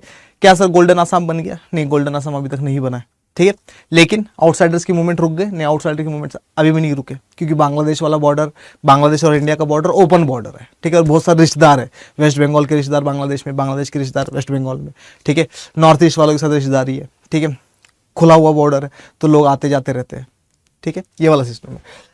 आगे देखिए जरा क्या बता रहा है, these latecomers either from India or abroad are seen as encroachers on scarce resources like land and potential competitors to employment opportunities and political power। तो ये क्या बोल रहा है कि बाहर से लोग आते हैं, हमारी रिसोर्सेज को खा जाते हैं, हमारे अपॉर्चुनिटीज को खा जाते हैं, हमारे एम्प्लॉयमेंट को खा जाते हैं, और बहुत सारी प्रॉब्लम्स क्रिएट करते हैं, और हमारी पॉलिटिकल पावर भी खा जाते हैं, और हम जो यहाँ के ओरिजिनल लोग हैं हम लोग माइनॉरिटी में चले जा रहे हैं, ठीक है। तो त्रिपुरा में ऐसा हुआ भी है, तो त्रिपुरा के जो मेन त्रिपुरी लोग हैं, लोकल पॉपुलेशन है, वो माइनॉरिटी हो चुकी है और आउटसाइडर्स ज़्यादा हो चुके हैं त्रिपुरा में, ठीक है। ऐसे ही क्या होता है, ऐसे ही अरुणाचल प्रदेश वगैरह में भी, आसाम वगैरह में भी चकमा ट्राइब जो है, चकमा ट्राइब ये माइनॉरिटी हो चुकी है, ठीक है, इसके बारे में बात करेंगे अपन।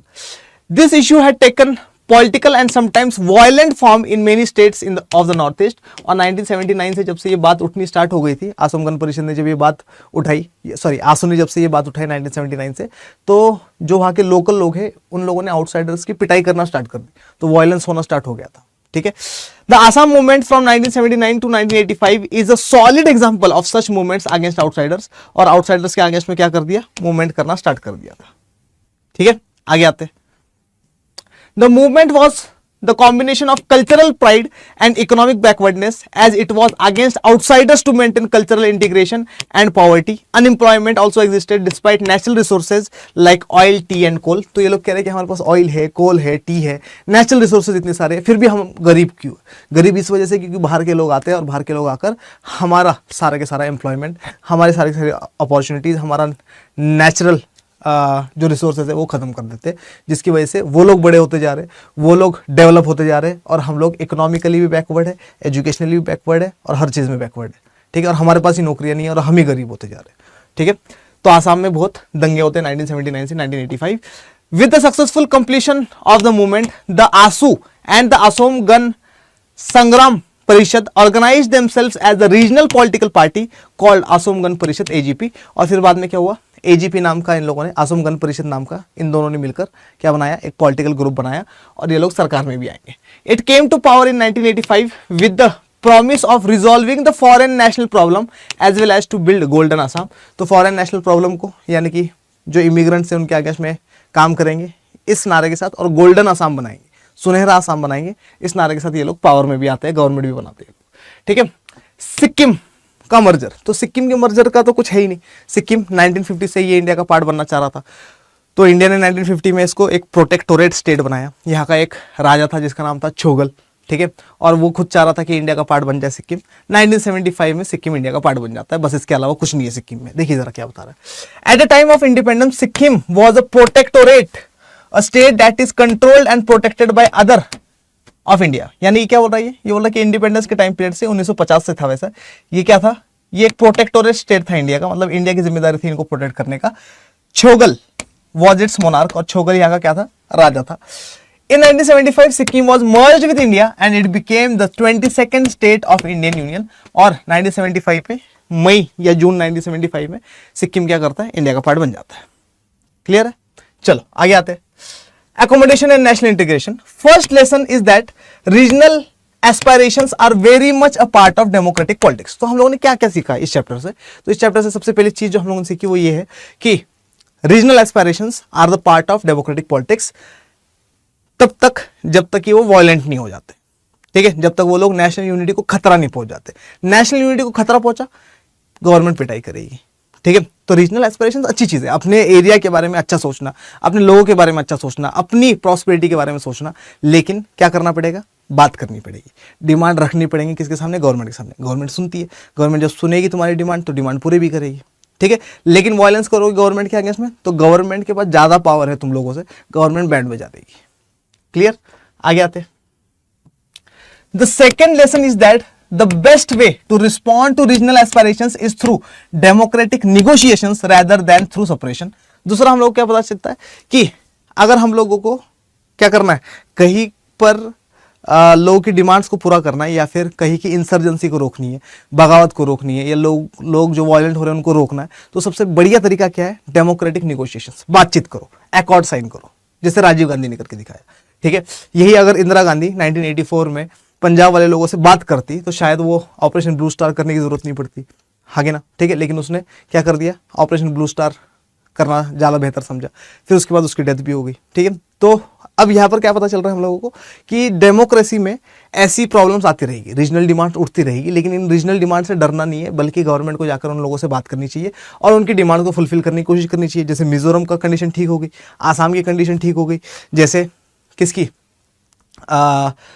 क्या नाम है इसका, कश्मीर की भी एक तरीके से ठीक हो ही गई है, और पंजाब की कंडीशन ठीक हो गई आफ्टर रिकॉर्ड, ठीक है। तो ये क्या बोल रहा है कि रीजनल एस्पिरेशंस के साथ डील कैसे करना चाहिए, नॉट थ्रू सप्रेशन, उनको दबाना नहीं चाहिए, जितना दबाओगे उतना उठेगा वो, ठीक है। तो जाओ हाथ मिलाओ, बात करो, उनकी डिमांड्स को एक्सेप्ट करो, इंडिया से अलग मत होने दो, ठीक है। और वो भी डिमांड्स जो कॉन्स्टिट्यूशन के दायरे में, अनकॉन्स्टिट्यूशनल डिमांड्स को उनकी पूरा नहीं करना। आगे आते हैं, देखिए क्या बता रहा है। The third lesson is about the importance of power sharing. तीसरा लेसन क्या है, पावर शेयरिंग का इंपॉर्टेंस बता रहा है, ठीक है। क्या कि भैया सेंटर और स्टेट के बीच में पावर शेयरिंग अच्छा होना चाहिए, स्टेट के पास भी पावर होना चाहिए, और अगर स्टेट के पास पावर नहीं होगा तो डिमांड उठेगी, जब डिमांड उठेगी तो क्या होगा, इंसर्जेंसी आएगी। तो स्टेट और सेंटर के बीच में पावर शेयरिंग अच्छी होनी चाहिए, रीजन्स के बीच में अच्छी पावर शेयरिंग होनी चाहिए, ठीक है। मतलब डिसेंट्रलाइजेशन के बारे में बात कर रहा है, जितना ज़्यादा डिसेंट्रलाइजेशन होगा उतना ज़्यादा डेमोक्रेसी दिखेगी। It is not sufficient to have a formal democratic structure, ये बोल रहा है कि सिर्फ डेमोक्रेटिक स्ट्रक्चर होना जरूरी नहीं है। Besides that groups and parties from the region required to be given share in power at the state level, लेकिन स्टेट लेवल पर भी, डिस्ट्रिक्ट लेवल पर भी और उसके नीचे लेवल पर भी लोगों को क्या देना चाहिए, पावर्स देने चाहिए, और उनको कंप्लीटली डेमोक्रेसी का पार्ट बनाना चाहिए, because democracy is the government by the people, to the people, for the people. Clear, कुछ बचा? The fourth lesson is that regional imbalance in economic development contributes to the feelings of regional discrimination। ये बहुत तगड़ी चीज है। चौथा lesson क्या पता लगा हम लोगों को रीजनल एस्पिरेशन से, तो चौथा लेसन जो हम लोगों को पता लग रहा है वो ये है कि इम्बैलेंस नहीं होना चाहिए इकोनॉमिक डेवलपमेंट में। ऐसा नहीं होना चाहिए कि इंडिया का मेन लैंड इंडिया में तो तुम लोगों ने डेवलपमेंट करा और नॉर्थ ईस्ट इंडिया में डेवलपमेंट नहीं करा। इससे क्या उन लोगों को फील हो गया, क्या फील हो रहा है उन लोगों को कि भैया हम तो इंडिया का पार्ट ही नहीं है, इस वजह से डेवलपमेंट नहीं कर रहे हैं, ठीक है। हम लोगों को क्या अलग समझा जा रहा है इंडिया वालों से, इस वजह से हर जगह है ना, ये लोग सुनते हो ना, हाँ दिल्ली में ये हुआ, दिल्ली में मेट्रो चल रही है, एक्सेट्रा एक्सेट्रा, और हमारे यहाँ तो रोड भी नहीं बने, ठीक है। तो इकोनॉमिक इम्बैलेंस नहीं होना चाहिए, रीजनल इम्बैलेंस नहीं होना चाहिए, ताकि उन लोगों को रीजनल डिस्क्रिमिनेशन का भाव ना आए कभी भी। इंपॉर्टेंट, समझ में आया? Regional imbalance is a fact of India's development experience. Finally these cases makeup appreciate the far sidedness of the makers of the Indian constitution in dealing with the questions of diversity. और इसी वजह से makers of the Indian constitution को हम लोग salute करते हैं कि इन लोगों ने इतना बढ़िया कॉन्स्टिट्यूशन बनाया जो कि डिस्क्रिमिनेशन की बात ही नहीं करता किसी भी तौर पे, और इक्वलिटी की बात करता है। Therefore regional aspirations are not encourage to espouse separatism. Regional aspiration ऐसे होने चाहिए जो सेपरेटिज्म को हवा ना दे, बल्कि क्या करे, इंडिया का पार्ट होते हुए ज्यादा पावर्स के लिए डिमांड करी जाए। Politics in India had succeeded in accepting regionalism as part and parcel of democratic politics। और इंडिया की जो पॉलिटिक्स है उसने क्या करा है, हमेशा से ऐसे डिमांड्स को देखा है, ऐसे डिमांड्स को एक्सेप्ट किया है, और इन लोगों की डिमांड्स को मानते हुए डेमोक्रेटिक पॉलिटिक्स को कंटिन्यू रखा है। डन। और यहाँ पर हमारा चैप्टर जो है उसका क्या होता है, समापन होता है। ठीक है, चैप्टर खत्म होता है, मैं बहुत खुश होता हूँ। ठीक है, बहुत मजा आता है मुझे। खैर, अगर आप लोग मेरे साथ अभी तक मेरे टेलीग्राम ग्रुप में नहीं जुड़े तो आप लोग मुझे मेल करिए khan.ayu@adda247.com। ठीक है, आप लोग मेल करेंगे मुझे और मुझे बोल देना सर पॉलिटिकल साइंस के यूट्यूब वाले ग्रुप में ज्वाइन कर लो, मैं आप लोगों को ज्वाइन कर दूंगा, और आप लोगों को सारी की सारी पीडीएफ जो भी मैं क्लास वगैरह लेता हूँ वो वहाँ पर आप लोगों को मिल जाएगी। दूसरी इंपॉर्टेंट चीज़, अगर आप लोग अभी देख रहे हो ये वाली वीडियो है ना, नवंबर दिसंबर के आसपास, तो हमारा एक बैच आया जिसका नाम है संघर्ष बैच। ठीक है, संघर्ष बैच में अगर आप लोग अभी तक क्या नहीं किया, आप लोगों ने एनरोल नहीं किया, तो संघर्ष बैच में आप लोग एनरोल करिए। संघर्ष बैच में एनरोल करने के लिए आपको जो कोड का इस्तेमाल करना है वो है Y742 कोड का इस्तेमाल करिए। और अभी इस पर 25% का डिस्काउंट चल रहा है, लेकिन ये दिवाली की वजह से और चिल्ड्रंस डे की वजह से 25% का डिस्काउंट है, इतना डिस्काउंट होता नहीं है। ठीक है, तो 17 से 20% का डिस्काउंट मिल जाएगा आप लोगों को, है ना। और संघर्ष बैच में क्या क्या करवाया जा रहा है, आप लोगों को बोर्ड्स और सीयूटी दोनों की तैयारी करवाई जा रही है। बहुत डिटेल में, बहुत अच्छी तरीके से हम लोग क्या करते हैं, पढ़ाई करते हैं इसमें। और 8 बजे रोज शाम में, 8 बजे 8 PM रोज शाम में मेरी ह्यूमैनिटीज़ अड्डा पे क्लास होती है, तो आप लोग लाइव क्लास होती है, तो ह्यूमैनिटीज़ अड्डा पे रोज शाम में आ जाए करिए। 7 बजे मेरी सीयूटी अड्डा पे भी होती है, तो वहाँ पर भी आ जाया करो आप लोग। ठीक है, तो बोर्ड्स सीयूटी। ठीक है, अगर आप लोगों को अच्छे से पढ़ाई करनी है, और आप लोग क्या कर सकते हो, मेरा आरंभ बैच का प्लेलिस्ट भी देख सकते हो। तो आरंभ बैच की प्लेलिस्ट बनी हुई है पॉलिटिकल साइंस की, प्लस मेरी ना वन शॉट वीडियोस भी बनी हुई है, जैसे ये एक वन शॉट वीडियो। ठीक है, इसी तरीके सारे चैप्टर्स की वन शॉट वीडियोस है, तो आप लोग वो भी देख सकते हो। खैर, हम आते संघर्ष बैच में क्या क्या करवाया जा रहा है इसमें। तो इसमें करवाया जा रहा है history, geography, political science, current affairs, static GK. इसमें करवाया जा रहा है क्या, क्वांट्स, रीजनिंग। ठीक है, और history, geography, political science, economics, legal studies और इंग्लिश, हिंदी। ठीक है, टोटल 11 सब्जेक्ट्स करवाए जा रहे हैं। ठीक है, बोर्ड्स के साथ साथ सीयूटी को भी टारगेट किया जा रहा है, और बोर्ड्स और सीयूटी दोनों में धुर्राटे काटेंगे, बहुत अच्छे से पढ़ाई करेंगे, लेकिन आप लोगों को इस बैच में आना होगा। ठीक है, मान लो आप लोग बाद में देख रहे हो ये वाली वीडियोज़, ठीक है, तो आप लोग समझ में नहीं आ रहा कि कौन सा बैच ले, तो आप लोग महापैक के लिए जा सकते हो। महापैक के लिए जाइए, महापैक से आप लोगों को क्या हो जाएगा, ये भी सीयूटी के एग्जाम तक चलेगा। ठीक है, लेकिन जितने भी बैचेस आएंगे सबका एक्सेस होगा आप लोगों के पास। इसमें इसका फ़ायदा क्या है, इसमें ई बुक्स मिलती है, टेस्ट सीरीज़ मिलती है महापैक में। महापैक में और क्या मिलता है, e books, test series, mock test वगैरह सब कुछ मिलते हैं। प्लस जितने भी हमारे क्रैश कोर्सेज के बैचेस आएंगे, जितने भी हमारे MCQs वाले बैचेस आएंगे, जितने भी हमारे CTQs कंसेप्ट बेस्ड क्वेश्चंस वाले जो बैचेस आएंगे, उन सब का एक्सेस मिलता है आप लोगों को। तो आपके रिवीजन बहुत अच्छे से होती है ना। सिलेबस खत्म होता है फिर रिवीजन, सिलेबस खत्म होता है फिर रिवीजन, फिर MCQs के साथ रिवीजन, फिर कंसेप्ट बेस्ड क्वेश्चन के साथ रिवीजन। तो CUT और बोर्ड्स दोनों की बहुत तगड़ी रिवीजन हो जाती है इसमें। और CUT 2023 में सबसे ज़्यादा अक्रॉस ऑल सब्जेक्ट सबसे ज़्यादा 100% मैंने दिए, मेरे स्टूडेंट्स ने दिए। तो क्या आप लोग मेरे वो स्टूडेंट बनने के लिए रेडी है? अगर हाँ, तो आप लोग महापैक ले सकते हो। महापैक लेने के लिए भी आपको जो कोड का इस्तेमाल करना है वो Y742 है। ठीक है, किस तरीके से ले, आप लोगों को जब भी दिल करे बैच लेने का, तो आप लोग पहले मुझे मेल करिए और मुझे मेल करके बोलिए कि सर पॉलिटिकल साइंस का बैच लेना है। अपन क्या करेंगे, अपन बात करेंगे। ठीक है, मेल पे बात करेंगे, आप लोग कंफर्टेबल है तो फ़ोन पे भी बात कर लेंगे, और फिर कौन सा बैच आप लोगों के लिए बेस्ट रहेगा मैं आपको सजेस्ट करूंगा, उसके हिसाब से अपन बैच ले लेंगे। ठीक है, कैसे ले सकते हैं अपन बैच को, तो बैच को लेने के लिए अपन क्या करेंगे, अपन जाएंगे अड्डा 24/7 की वेबसाइट पर। कहाँ जाएंगे, अरे क्या हो गया इसको, दूसरा खोल देता हूँ। यहाँ जाएंगे, यहाँ जाकर लिखेंगे अपन अड्डा 24/7। अड्डा 24/7 खोलने के बाद यहाँ पर क्लिक करेंगे। जैसे ही क्लिक करेंगे ऑल कोर्सेज का ऑप्शन आ जाएगा वेबसाइट आते ही। इस पर क्लिक करिए। जैसे ही क्लिक करेंगे अपन, वैसे ही यहाँ पर स्कूल K-12 का ऑप्शन दिखेगा, इस पर क्लिक करिए। क्लास 12 पे क्लिक करिए, CUET बोर्ड्स क्लास 12 पे क्लिक करिए और आप लोगों को यहाँ पर संघर्ष बैच मिल जाएगा। ठीक है, संघर्ष पे क्लिक करिए। देखिए ज़रा कितने रुपए का बैच है ये। तो ये बैच जो है ये 7,999 रुपये का दिख रहा है हम लोगों को, लेकिन मैंने आपको क्या बताया, 25% का डिस्काउंट, मेरे कोड से सबसे ज़्यादा डिस्काउंट मिलता है, पता ही आपको। यहाँ जाइए, यहाँ जाकर लिखिए Y742 और इसको अप्लाई कर दीजिए। जैसे अप्लाई कर देंगे 2,000 रुपये बच जाएंगे अभी 3-4 दिन में। अगर आप लोग अगर ये वीडियो आ जाती है और अगर आप लोग ले लेते हो तो आप लोगों के बहुत सारे पैसे बच जाएंगे, 2,000 रुपये के आसपास बच जाएंगे। ये वाला बैच आपको 6,000 रुपये मिल जाएगा, 8 महीने 6,000 रुपये, बहुत बढ़िया, 11 सब्जेक्ट्स, है ना। ठीक है, अगर आप लोग नवंबर के आसपास नहीं ले रहे हो, दिसंबर के आसपास ले रहे हो, ठीक है, तो आप लोग क्या कर सकते हो, आप लोग जा सकते हो अंडर ग्रेड एंट्रेंस एग्जाम में CUET पे जाइए, CUET आर्ट्स में जाइए। CUET आर्ट्स में जाने के बाद आप लोगों को यहाँ पर क्या दिख रहा है, 2 महापैक्स दिख रहे हैं। एक ये वाला महापैक दिख रहा है, एक ये वाला महापैक दिख रहा है। 2 सर, दोनों में क्या डिफरेंस है? दोनों में कोई डिफरेंस नहीं है किताबों के अलावा। जो ग्रीन वाला महापैक है इसमें आप लोगों को बुक्स मिलती है, जो कि बोर्ड्स और CUET के एग्जाम के लिए खास करके बनाई गई है। इंपॉर्टेंट चीज़ें सारी की सारी बहुत अच्छे से एक्सप्लेन कर दिया गया है इसमें। ठीक है, तो इसमें बुक्स मिलती है जो कि आप लोगों को आपके घर तक पहुंचाई जाती है, कोई डिलीवरी चार्जेस नहीं है। इसमें क्या है, इसमें सिर्फ बुक्स नहीं है, लेकिन ई बुक्स है। दोनों में ई बुक्स है, दोनों में टेस्ट सीरीज है, दोनों में लाइव क्लासेस चलती है। लाइव क्लासेस मिस हो गई तो रिकॉर्डिंग्स भी है दोनों के पास, तुम लोगों के पास। ठीक है, और क्या वीडियो कोर्सेस है, सब कुछ है इसमें। मैं रिकमेंड क्या करता हूँ बच्चों को, मैं यही करता हूँ कि ये वाला ले लो आप लोग, अगर बुक्स अफोर्ड नहीं कर सकते हो तो। कितने रुपए का बैच है ये? तो ये बैच जो है 9,500 रुपये का है।